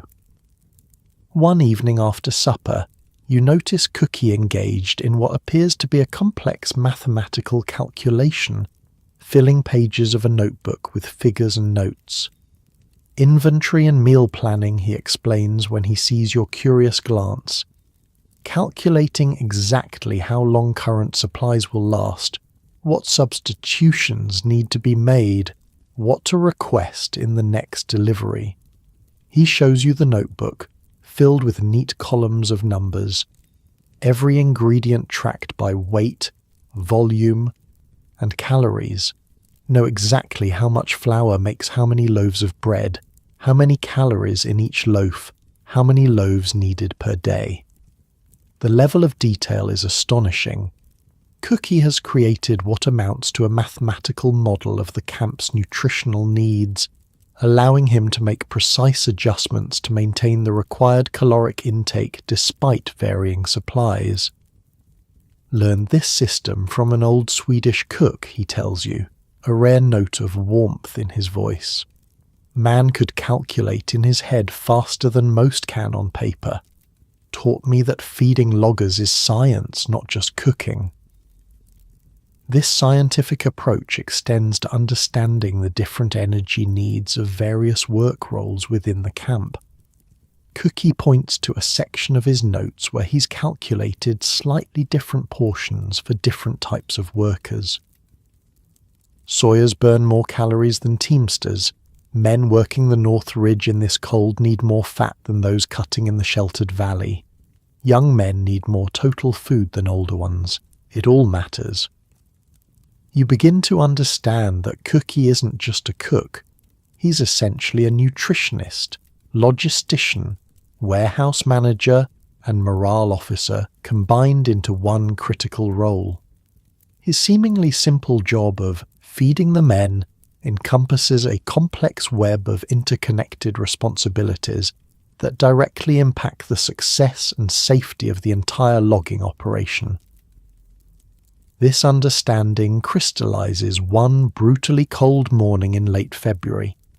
The temperature has dropped to 45 below zero, cold enough that the company has suspended regular logging operations as too dangerous. Men remain in camp, handling indoor tasks like tool maintenance or simply resting. Despite the work stoppage, Cookie maintains the regular meal schedule. If anything, breakfast is more generous than usual. Extra pancakes, double portions of salt pork, biscuits with gravy in addition to the standard fare. Why so much food when no one's working today, you ask Schmidt as you both tackle the enormous breakfast. Cold burns calories even when you're sitting still, he replies. Body's fighting constantly to maintain temperature. Cookie knows at 45 below, men need almost as many calories resting as working on a normal day. Later that day, you help Danny maintain the bunkhouse stove, which requires constant attention to combat the extreme cold. During a brief break, you share your growing appreciation for the camp's food operation. Never realized how crucial Cookie's job is, you comment. Seems like everything depends on him getting it right. Danny nods seriously. Old loggers have a saying, camp with a bad stove loses men to the cold. Camp with a bad cook loses everyone by February. Both keep us alive, just different ways. The parallel strikes you as profoundly true. The stove provides the immediate heat necessary for survival, while the food system supplies the internal fuel that allows men to generate their own heat and perform the physically demanding work of logging in winter conditions. That evening, with the temperature still dangerously low and men confined to the bunkhouse, except for necessary trips to the cookhouse or outhouse, Isaacson shares a story that underscores the critical nature of camp nutrition. Worked a camp in Michigan. Winter of '83, he begins, his audience already attentive. Isaacson's stories are always worth hearing. Company hired cheap cook to save money. Man could barely boil water. Food was terrible, not just bad tasting, but wrong. Not enough fat, not enough variety, portions too small. He pauses, building dramatic tension in the way of skilled storytellers. By January, men were losing weight, getting weak. Cold seemed colder because we didn't have the fuel inside to fight it. Then men started getting sick. Nothing serious at first. Colds, coughs, then worse. Scurvy, guesses an older logger. Isaacson nods grimly. Started with bleeding gums, spots on the skin, then joint swelling, old wounds reopening. 2 men died before February. Company finally sent a doctor who told them what any good cook would have known. Men needed vegetables, fruits, something with vitamin C. The story sends a chill through the listeners that has nothing to do with the temperature outside. The vulnerability of men in remote logging camps is suddenly very real, dependent on careful planning and knowledge that most take for granted. Our cookie, Isaacson continues, makes sure we get something to prevent scurvy, even in deepest winter. Dried fruits in the oatmeal, those wrinkled apples he doles out, sauerkraut once a week, which most don't even realize is protecting them. Man knows his business. The conversation shifts to other aspects of camp nutrition, the importance of hot food in cold weather, the psychological boost of familiar comfort foods, the way certain meals can help men sleep better after physically demanding days. Cookie times the meals perfectly too, observes Gustafson. Heavy on carbs and fat at breakfast for immediate energy. Protein heavy at dinner to rebuild muscles overnight. Man's a scientist in an apron. As you drift towards sleep that night, the bunkhouse kept tolerable by Danny's careful tending of the stove, you reflect on the complex systems that maintain life in this harsh environment. The robust log walls with their careful chinking, the strategically designed roof carrying its load of snow, the central stove radiating life-giving heat. And now you add another critical element, the carefully planned flow of calories that fuels every aspect of camp life. The logging camp, you realize, isn't just a collection of men cutting trees. It's a meticulously balanced organism where every function depends on others. Remove any critical element, the bunkhouse, the stove, the food system, and the entire operation collapses, with potentially fatal consequences for the men involved. Outside, the temperature continues to drop in the crystalline February night. Inside, wrapped in wool blankets and fueled by thousands of carefully planned calories, 100 men sleep in relative comfort, their bodies generating the internal heat that, combined with the stove's external warmth, keeps death by cold at bay for another night. March brings subtle changes to the North Woods. The brutal cold of January and February begins to moderate, though temperatures still drop well below zero at night. Daylight stretches noticeably longer, providing an extra hour of logging time. The psychological weight of midwinter begins to lift as men sense the eventual approach of spring. But March also brings its own challenges. The accumulated fatigue of months of intense physical labour in harsh conditions begins to tell on even the strongest men. The monotony of the daily routine, wake, eat, work, eat, sleep, repeat, tests mental resilience. And the bunkhouse, which provided blessed shelter against winter's fury, starts to feel confining as men grow increasingly restless for the freedom of spring. It's during this transition period that the social aspects of bunkhouse life become most critical. The physical structure keeps men alive through winter, but it's the human connections, traditions, and unwritten social rules that preserve sanity and morale.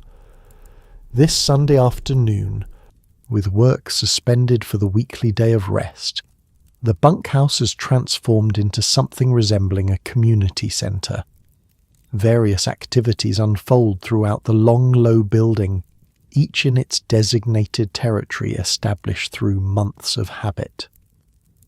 Near the stove, a high-stakes poker game occupies 4 serious-faced men, their concentration intense as they consider cards and bets. The pot is substantial by logging camp standards, nearly $30 in coins and crumpled bills, representing multiple days' wages. "Raising $1, announces Murphy, sliding a coin into the centre. His face reveals nothing, a mask of practiced neutrality. I visited this logging camp museum in northern Wisconsin, where they had actual diaries from these camps. One guy wrote about losing 2 weeks' wages in a poker game but winning a fancy pocket watch that he later pawned for enough to buy a small farm plot. The gambling was intense.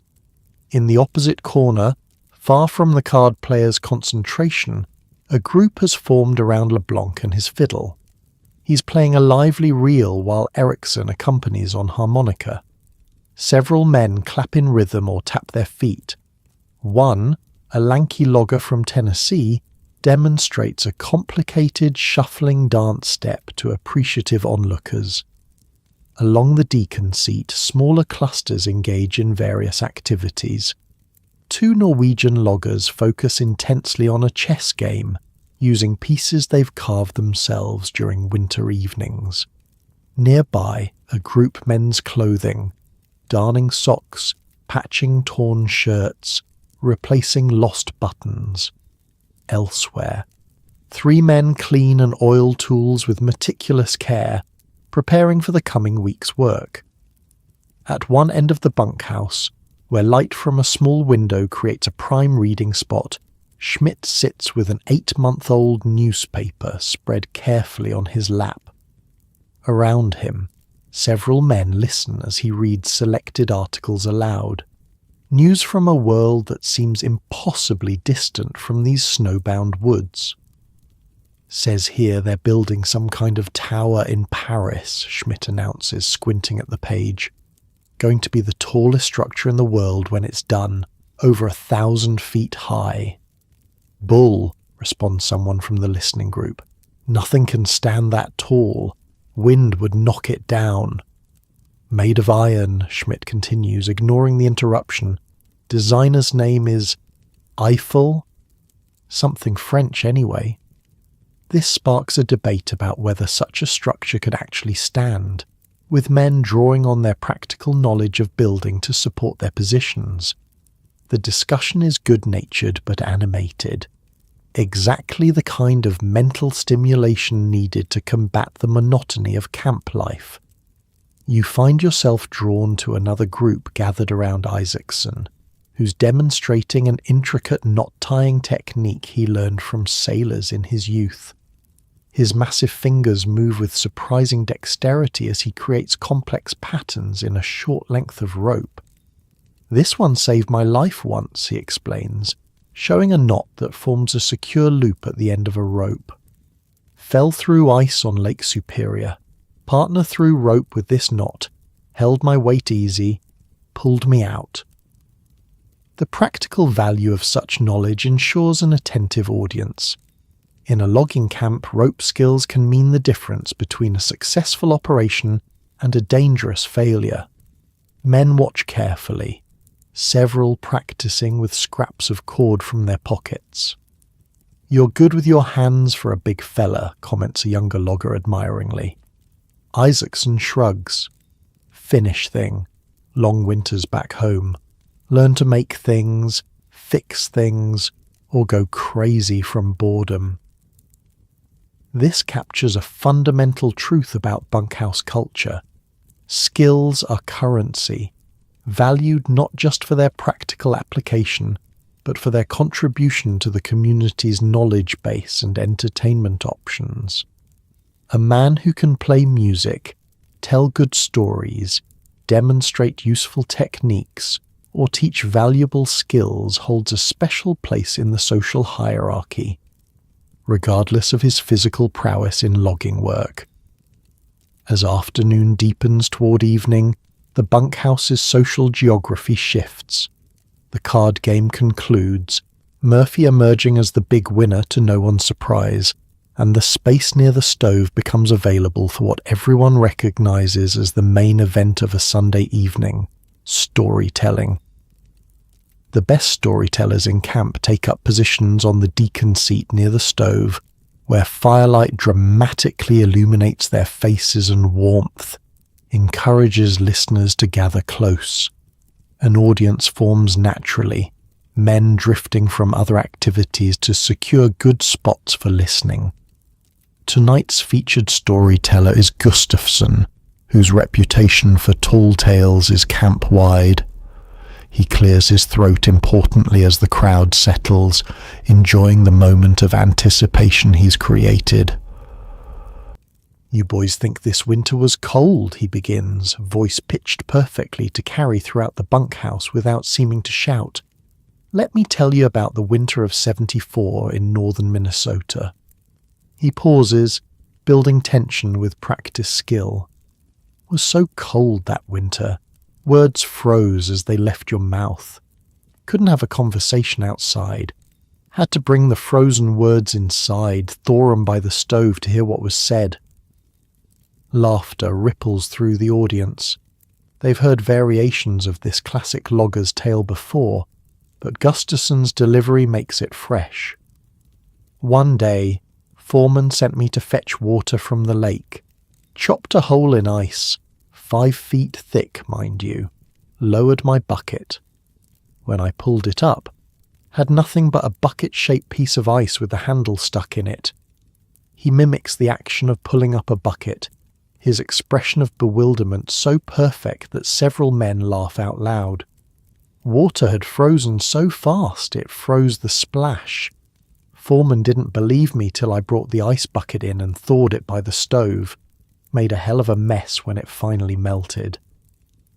The tale continues, each impossible exaggeration building on the last, Gustafsson's timing impeccable as he leads his audience through a winter so cold that flames froze in the stove and had to be thawed each morning, where coffee froze so quickly men had to eat it with spoons, where axe blades shattered like glass against frozen trees. The audience response is as much a part of the performance as the story itself. Veterans play their role by offering mock skepticism or contributing competing exaggerations. Newcomers like you are expected to react with appropriate amazement or good-natured disbelief. It's theatre as much as storytelling, with established conventions everyone understands. When Gustafsson finally concludes, with an account of returning to camp in spring and finding colourful frozen swear words from the winter hanging in the air above the bunkhouse, the appreciative audience responds with applause and calls for another storyteller to take up the challenge.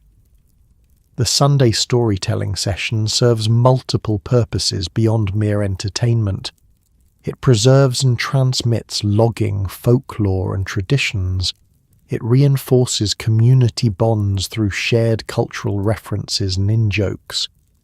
Perhaps most importantly, it provides a creative outlet for men whose daily work is physically demanding but intellectually unstimulating.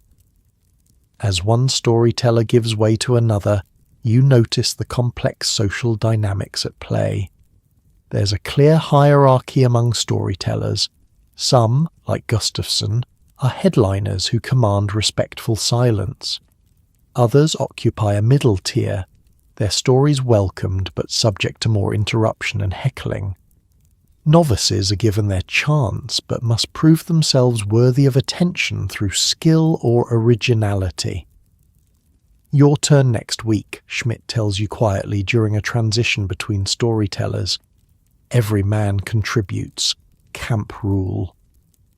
The prospect is mildly terrifying. You've listened to enough bunkhouse tales to understand the standards expected.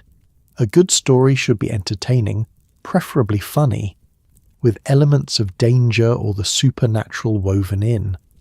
Exaggeration is not just permitted but required. Most importantly, it should reflect the shared experiences and values of logging life. What if I'm not a good storyteller, you ask anxiously. Schmidt shrugs. Then you'll learn to be one, or find another way to contribute. Music, maybe, or carvings like Swenson there. He nods toward a quiet Swedish logger who creates intricate wooden figures during evening hours. Everyone gives something to the life here, makes the winter pass easier. As the evening progresses, the nature of the stories shifts. Early tales tend toward humour and outrageous exaggeration. As night deepens, the narratives often turn toward the supernatural, ghost stories, encounters with strange creatures in the forest, inexplicable events that befell loggers in years past. Knew a man named Johnson, worked the Black River camp in '82, begins an older logger with a raspy voice perfectly suited to ghost stories. Good worker, reliable.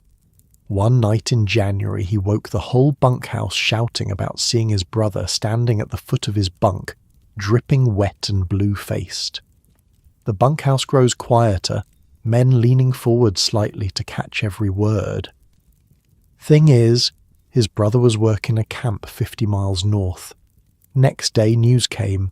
Brother had fallen through ice, drowned the very hour Johnson saw him. Body wasn't recovered till spring. This story generates no laughter, only thoughtful silence, and a few murmured accounts of similar premonitions or visitations. In the isolated world of logging camps, where death is a constant companion and conventional religious services rare, men develop their own spiritual framework to make sense of mortality and the unknown. By unspoken agreement, the storytelling session ends with a return to humour or adventure tales. No one wants to sleep with ghosts and darkness too fresh in their minds. The final story tonight comes from LeBlanc, who recounts an improbable but hilarious tale of outsmarting a notoriously strict camp inspector by hiding evidence of rule violations in increasingly absurd locations. As the organised storytelling concludes, the bunkhouse transitions to its nighttime configuration. Men prepare for sleep, conversations quieting to murmurs, activities winding down. But the social aspects don't end entirely. Smaller groups continue quiet conversations. Pairs play checkers by lantern light. Individuals read dog-eared books or write letters home. Mail goes out tomorrow, Schmidt reminds you. Good time to write home if you haven't lately. Letter writing is another crucial social connection in the isolated world of the logging camp. The monthly mail delivery brings precious links to the outside world. Letters from family, occasional newspapers, perhaps small packages containing tobacco or other luxuries. Outgoing mail provides an opportunity to maintain relationships that will remain important when the logging season ends.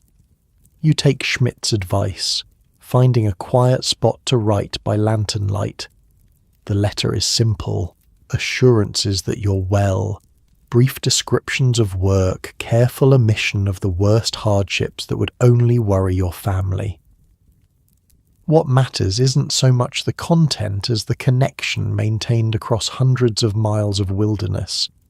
As you write, you observe the nighttime social patterns of the bunkhouse. Unlike the structured activities of earlier hours, these interactions are more intimate. Confidences exchanged between bunk neighbours, quiet conversations about families left behind, occasional soft singing as a logger reminisces about home. "First winter's always hardest," comments the man in the next bunk, noticing your thoughtful observation of the scene. Not just the cold and work, it's been cut off from everything you know. Family, sweethearts, normal life. Make some men crack by February. What's the secret to handling it, you ask? He considers this seriously. Finding your place here, contributing something, becoming part of this world instead of just enduring it till spring. This insight strikes you as profound. The men who struggle most with bunkhouse life are often those who remain perpetual outsiders, unable or unwilling to integrate into the camp's social fabric, counting days until release rather than finding meaning in the present community. Over in a corner, a quiet ritual unfolds that illustrates another aspect of bunkhouse social life. Two Finnish loggers, Isaacson among them, have constructed a small version of their homeland sauna by hanging wet blankets around a section of wall near a small sheet metal stove used for heating water. In this improvised steam room, they perform an abbreviated version of the traditional Finnish sauna, complete with the gentle self-flagellation, with pine boughs believed to improve circulation. "Keeps us Finnish," Isaacson explains later when you ask about the practice. "Body needs heat that goes bone deep sometimes. Stove warms the air, but sauna warms the soul."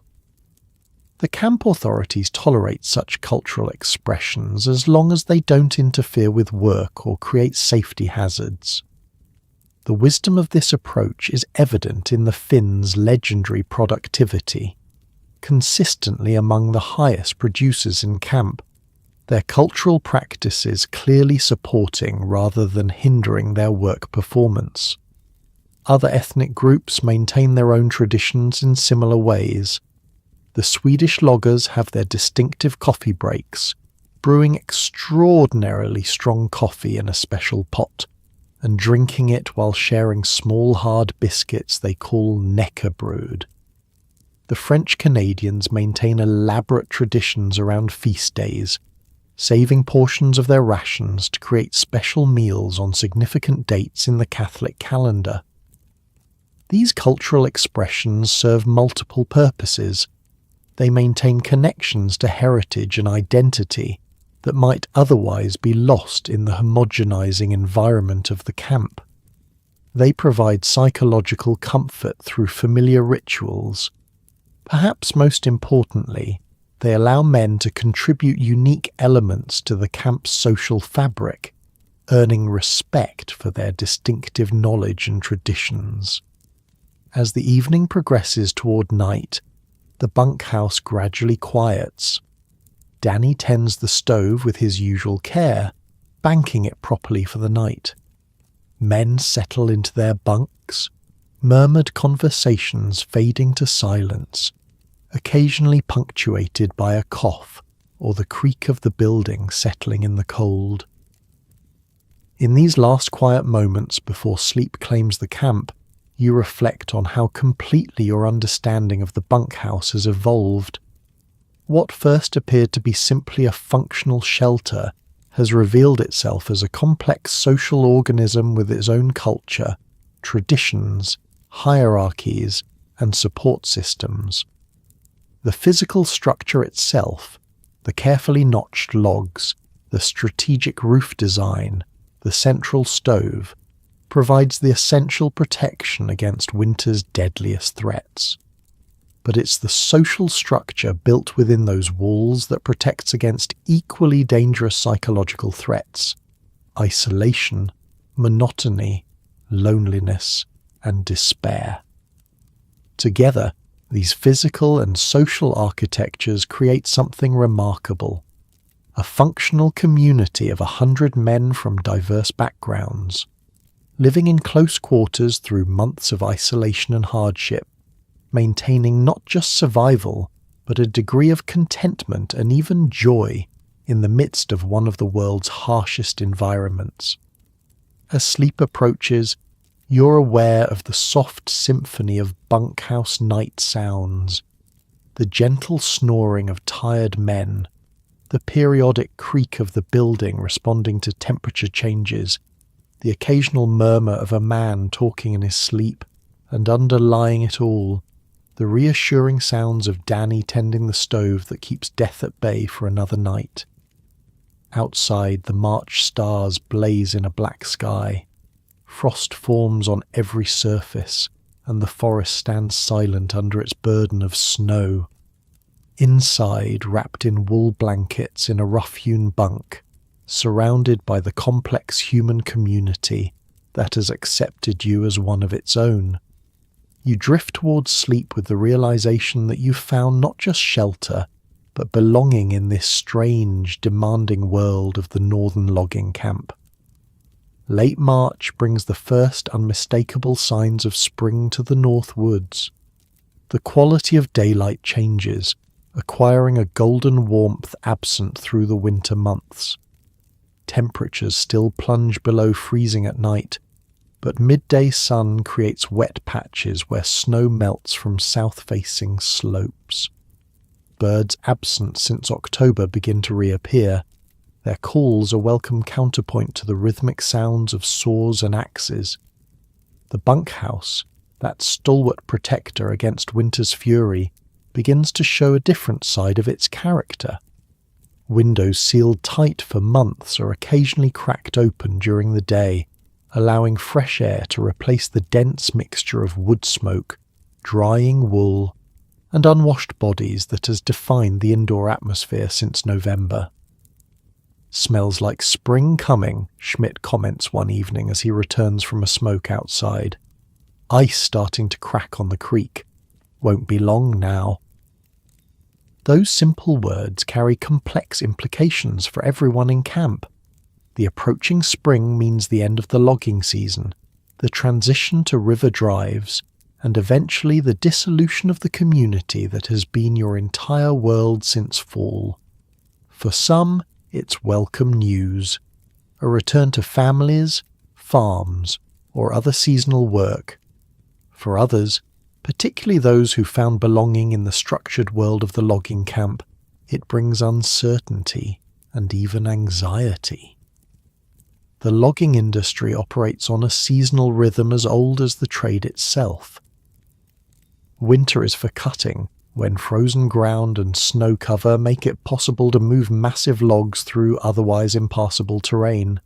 Spring is for driving, using the high water of snowmelt to float the winter's harvest downstream to sawmills. Summer and fall are for establishing new camps, building infrastructure, and preparing for the next winter's cutting. This cycle creates a natural endpoint to bunkhouse life. The community that has formed through the winter months will inevitably disperse, its members scattering to various destinations until the next season potentially brings them together again. Signs of the coming transition appear throughout the camp. In the office, Mackenzie and his clerks work late into the night, calculating each man's winter earnings, preparing pay envelopes, filing reports for company headquarters. In the tool shed, equipment is inventoried, repaired, and prepared either for storage or for the different requirements of river driving. In the cookhouse, Cookie begins to plan the reduced provisions needed as the camp population gradually diminishes. Even the cutting strategy changes. Instead of harvesting trees deep in the forest, work shifts to areas closer to streams that will carry logs during the spring runoff. The distant sound of saws and falling timber that has been the camp's soundtrack for months grows closer, more immediate. "Ever done a river drive?" Gustafson asks one evening as a group gathers on the deacon seat, discussing the coming change. "No," you admit. "Considering it, though, pay's supposed to be good." Several men exchange glances that contain volumes of unspoken warning. "Pay's good because risk is high," Schmidt says carefully. "Driving is a young man's game, different skills than cutting." Isaacson nods in agreement. Logs in water are like wild animals, no respect for human life. Move wrong way, crush you without noticing, or pin you underwater. Many ways to die on a drive.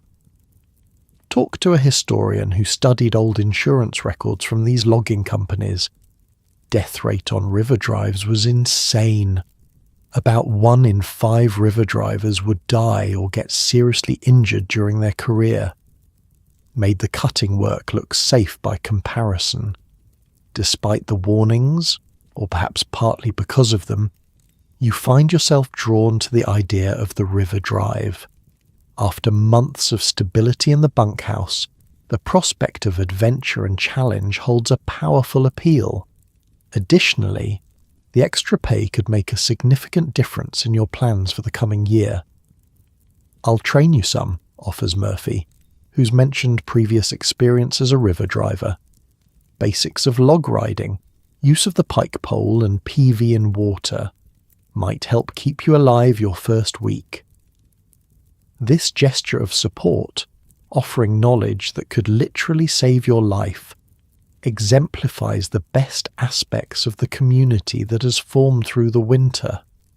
Men compete and tease relentlessly, but when genuine dangers loom, they look out for one another with a matter-of-fact generosity that requires no acknowledgement or thanks. April arrives with dramatic environmental changes. The steady progression of warmer days accelerates snowmelt, transforming the white landscape into a patchwork of lingering snow, exposed ground, and expanding mud. Small streams that have been silent beneath the ice for months reawaken with gurgling voices that grow louder each day. The frozen surface of larger waterways develops ominous cracks and leads, the ice changing colour from white to grey as its integrity weakens. The camp's physical configuration begins to change as well. Buildings not needed for the reduced operations of spring are closed and secured. Some men depart, those not interested in river driving, those with farms needing spring attention, those simply eager to return to families or other lives beyond the woods. Each departure alters the bunkhouse's social geography. Gaps appear in the formerly crowded rows of bunks. Conversations grow quieter with fewer participants. The evening entertainment becomes more subdued, with card games replacing group storytelling as men focus on boosting their winter earnings before leaving camp. "How much longer will you keep the stove going?" you ask Danny one morning in mid-April, noticing that the bunkhouse interior is markedly warmer than it has been all winter, even without the fire stoked to its former intensity. "Long as men are here," he replies, adjusting the draft with practiced precision. "Still drops below freezing most nights. Need some heat, just not the inferno we needed in January." His role has evolved with the changing season. Instead of waking every 2 hours to maintain the fire through the night, he now banks it more deeply in the evening, allowing it to burn lower until morning. The critical life-saving function of the stove has diminished, though its importance as the social centre of the bunkhouse remains unchanged. The bunkhouse itself seems different as spring advances, less a fortress against deadly cold, more a temporary shelter approaching the end of its seasonal purpose. With fewer men inside and less extreme temperature differences between interior and exterior, it creaks less, settles less, feels somehow less alive than during the deep winter months. Yet in this transitional period, you find yourself more appreciative of the structure than ever before. Looking at the carefully notched logs, the strategically designed roof, the meticulously maintained stove, you see not just functional elements, but the physical manifestation of hard-won wisdom about survival in extreme conditions. "Pretty amazing when you think about it," you comment to Schmidt one evening, gesturing to the bunkhouse around you. 100 men live through a Wisconsin winter in basically a big log box with a stove. He chuckles at your simplification. "Big log box, huh? That box represents centuries of knowledge about how to survive up here. Everything from the foundation stones to the roof pitch to the window placement, all designed exactly that way for good reasons. Men died learning some of those lessons." The solemnity of his last statement stays with you. The bunkhouse isn't just a building. It's a monument to the accumulated wisdom of generations of Northwoods inhabitants, from Native Americans to French-Canadian trappers, to the multinational mixture of European immigrants who populated the logging industry. Late April brings the event everyone has been anticipating and preparing for, the ice break-up on the rivers. It happens not gradually but suddenly, with a series of booms and crashes audible even from camp, as ice jams give way under the pressure of rising water. Within days, the smaller streams are running free, and the larger rivers follow, their waters swollen with snowmelt. "Time," announces Mackenzie at breakfast, his single word carrying clear meaning to everyone present. The river drive will begin tomorrow. That day is spent in final preparations. The last logs cut during winter are skidded to the banks of streams, positioned for easy entry into the water. Tools specific to river driving are distributed: pike poles with their sharp steel tips for pushing logs, peavies for rolling and directing them, cant hooks for similar purposes on land. Special footwear appears, boots with sharp metal corks driven into the soles to provide traction on wet logs. "Like dancing with death," Murphy tells you as he demonstrates the proper technique for riding a moving log in the water. Keep your feet apart, knees bent, body loose. Log rolls one way, you roll with it. Fight it, you're in the water. In the water, you're in danger. The mood in camp that final evening is charged with nervous energy. Men who've signed on for the drive check and recheck their equipment. Those departing for other destinations pack their few belongings. Conversations are both nostalgic and forward-looking, with references to winter experiences shared alongside plans for the coming months. In the cookhouse, Cookie has prepared a special meal. Not quite a feast by outside standards, but featuring better cuts of meat and a rare dessert of real apple pie with sugar crust. It's his way of marking the transition, of acknowledging both the end of one phase and the beginning of another. Tomorrow's breakfast at 4, he announces as men finish eating. Early start for the drive. Big meal, you'll need it. Back in the bunkhouse, now half empty with many men already departed, the evening unfolds with a strange combination of familiarity and difference. The routines are the same. Danny tends the stove, men gather on the deacon seat, conversations and card games develop in their usual patterns. But there's an undercurrent of impermanence, of ending, that colours every interaction. "Strange to think we won't be here tomorrow night," comments Gustafsson, looking around the bunkhouse with an unexpectedly wistful expression. "Been home for months now." Others nod in agreement. For all its hardships and limitations, the bunkhouse has indeed been home, a place of security, community and belonging through the harshest season of the year. Its imminent abandonment feels significant, worthy of acknowledgement if not actual ceremony. "What happens to this place when everyone's gone?" you ask Schmidt, genuinely curious about the fate of the building that has sheltered you through the winter. "Depends," he replies. "Some camps, company plans to cut same area next winter. They'll lock it up tight, maybe leave a caretaker. Come fall, they'll reopen, make repairs, ready for next crew. Other camps, if the good timber's all harvested, they might strip anything valuable and abandon it." The idea of the bunkhouse standing empty through spring, summer and fall creates an odd feeling, part melancholy, part appreciation for the cyclical nature of the logging industry. Like the forests themselves, the human habitations of the Northwoods follow cycles of use, abandonment, and eventual return to nature. Morning comes early, as it has throughout the logging season. The familiar clang of the cook's triangle sounds at 4 a.m., summoning men to a breakfast substantial even by logging camp standards. Stacks of pancakes, double portions of salt pork, eggs, a rare treat, biscuits with gravy, and coffee strong enough to stand a spoon in. "Eat it all," Cookie orders as men file past the serving area. River work burns more calories than cutting.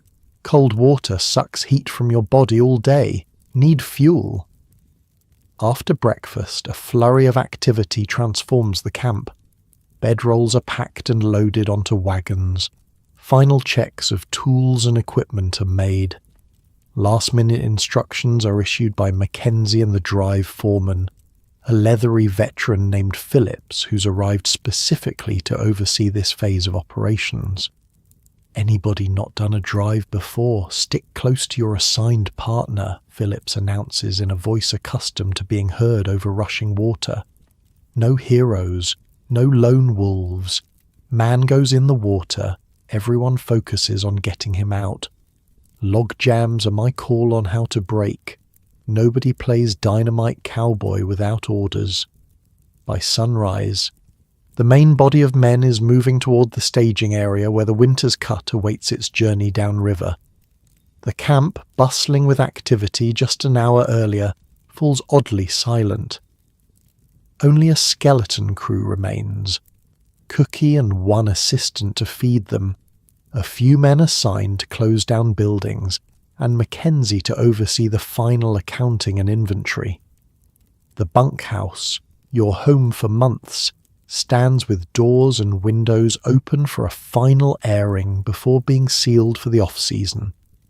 Danny makes one last inspection of the stove, ensuring it's completely cold, any remaining ash removed to prevent moisture damage during the idle months ahead. "Good old girl," he says, patting the cast iron surface with something like affection. "Kept us alive another winter." You take a final walk through the empty bunkhouse. its scale seeming larger without the press of men and belongings that has defined it since fall. The bunks stand bare, the deacon seat unoccupied, the drying lines above the stove empty for the first time in your experience. Yet the space doesn't feel abandoned so much as resting, like a living thing taking a well-earned break after months of continuous service. Outside, the spring transformation of the landscape continues its accelerating pace. The remaining snow retreats to shaded hollows. Patches of bare ground expand daily. The first tentative green appears, tiny leaf buds, early wildflowers pushing through the damp earth, the freshening colour of pine needles responding to warmer temperatures and stronger sunlight. The river drive itself is everything the veterans promised, exhilarating, exhausting, and constantly dangerous. Each day brings new challenges as thousands of logs are guided downstream, navigating natural obstacles and human-made structures like bridges and dams. The physical demands are different from winter logging, but no less intense. Constant balance work on rolling logs, wrestling with pike poles to free jams, fighting the cold that seeps through even the best wool clothing when soaked by river spray. The social dynamics of the drive crew differ from bunkhouse life as well. Instead of the stable community that evolved through winter, the rivermen form a more fluid brotherhood, centered on immediate challenges and the continuous mutual protection needed in hazardous conditions. Camps are temporary, often just tarpaulins stretched between trees. Meals are simpler, cooked over open fires by assistant cooks who travel with the drive. "Miss Cookie's cooking yet?" Schmidt asks with a grin about a week into the drive, as you both chew on tough biscuits and saltier than usual beans. Among other things, you admit, thinking of the relative comfort of the bunkhouse compared to your current sleeping arrangements on the riverbank. "Never thought I'd get nostalgic for a straw mattress in a drafty log building," he laughs. "Happens to everyone. Spend all winter complaining about the bunkhouse, then miss it like hell come spring." This perspective shift is common among the river drivers. The bunkhouse, which often seemed confining during the depths of winter, transforms in memory to a place of comfort and security compared to the constant movement and improvised shelters of the drive. The drive continues for several weeks, following the river's increasing volume as tributaries add their snowmelt to the main branch. Eventually the logs reach the sorting booms near the sawmill town, large floating barriers that corral the timber and allow it to be separated by company markings before processing. Here, the drive crew's work ends. Men collect their pay, say their goodbyes, some perfunctory, others genuinely emotional after shared dangers and challenges, and disperse to various destinations. Many will return to the woods come fall, starting the cycle anew. Others will move to different industries for the summer months: railroad work, farming, construction. A few, particularly older men with accumulated savings, might retire from the physically demanding world of logging altogether. You find yourself at a familiar crossroads with Schmidt, who's headed west to Minnesota for summer work with a former logging partner who now runs a small sawmill. "What about you?" he asks as you both await the westbound train that will take him the first leg of his journey. Back to the farm, or got other plans? The question makes you realize how much has changed since you arrived at the logging camp last fall. You came as a greenhorn seeking winter wages, with no real understanding of the world you were entering. You leave with new skills, new knowledge, new friendships, and a profoundly different perspective on both the natural world and human community. "Thinking I might sign on with the same outfit come fall," you reply, somewhat surprising yourself with the decision as you speak it aloud. Mackenzie mentioned they're opening a new camp northwest of here. Said they could use experienced men who already know the routine. Schmidt nods approvingly. Logging gets in your blood. For all its hardships, there's something about it that calls a man back. The simplicity, maybe, or the brotherhood. Hard to find that in other lines of work. As the train approaches, belching smoke into the spring sky, you reflect on the bunkhouse that sheltered you through the Wisconsin winter. In your mind's eye, you see it standing empty now, its stove cold, its bunks bare, dust gathering on the deacon seat where so many stories were told on winter evenings. Yet it doesn't feel truly abandoned. Like the forest themselves, the bunkhouse waits for the cycle to continue, for fall to bring new crews, new stories, new challenges. The physical structure, with its carefully notched logs and strategic design, will endure to shelter another season of men from winter's deadly cold. The social structure, though dispersed for now, will reform with both veterans and newcomers, preserving traditions and wisdom hard-won through generations of Northwood's experience. As you shake Schmidt's hand in farewell, you realize that the bunkhouse has given you more than just physical shelter through the winter months. It's provided a model of human adaptation and community, how people with diverse backgrounds, united by common purpose and challenge, can create a functional society in even the harshest conditions. The train departs in a cloud of steam and coal smoke, carrying Schmidt and several other loggers toward their summer destinations. You turn toward town, planning to enjoy a few days of relative comfort in a proper bed with regular meals before heading to your own summer employment.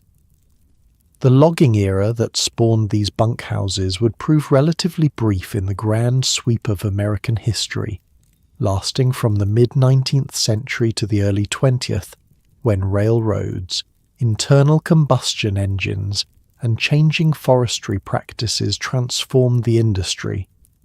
Yet its impact on American culture, economy, and national development would be disproportionate to its short time span.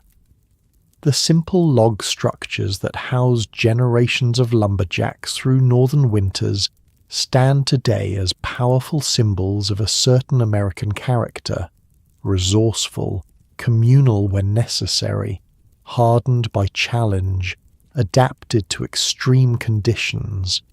Few original bunkhouses remain, victims of their intended temporary nature and the harsh northern elements they were designed to withstand. But their legacy lives on in the cultural memory of the Northwoods, in museums that preserve their stories, and in the forest themselves, shaped by the men who lived and worked within these remarkable shelters. As night falls on your first day away from the logging world, you find yourself in a proper town bed for the first time in months. It's softer than your bunkhouse mattress, the room quieter without the chorus of snoring men, the air cleaner without the perpetual scent of wood smoke and drying wool. Yet sleep comes slowly. Something is missing. The community that surrounded you through the winter months, the rhythmic sounds of the bunkhouse at night. Perhaps even Danny's predictable movements as he tended the stove every 2 hours. You realize that while your body appreciates the physical comforts of town, some essential part of you is already anticipating the fall, when you'll return to the Northwoods and help build another bunkhouse, another temporary community bound together by logs, chinking, and a shared determination to survive and even thrive through whatever winter brings. Outside your window, spring stars shine in a clear sky. Somewhere to the north, the bunkhouse stands empty but not abandoned, waiting for the cycle to begin anew. As sleep finally approaches, you carry this image with you, the sturdy log structure standing patient and purposeful in its forest clearing, a testament to human ingenuity and the enduring power of community in the face of nature's greatest challenges.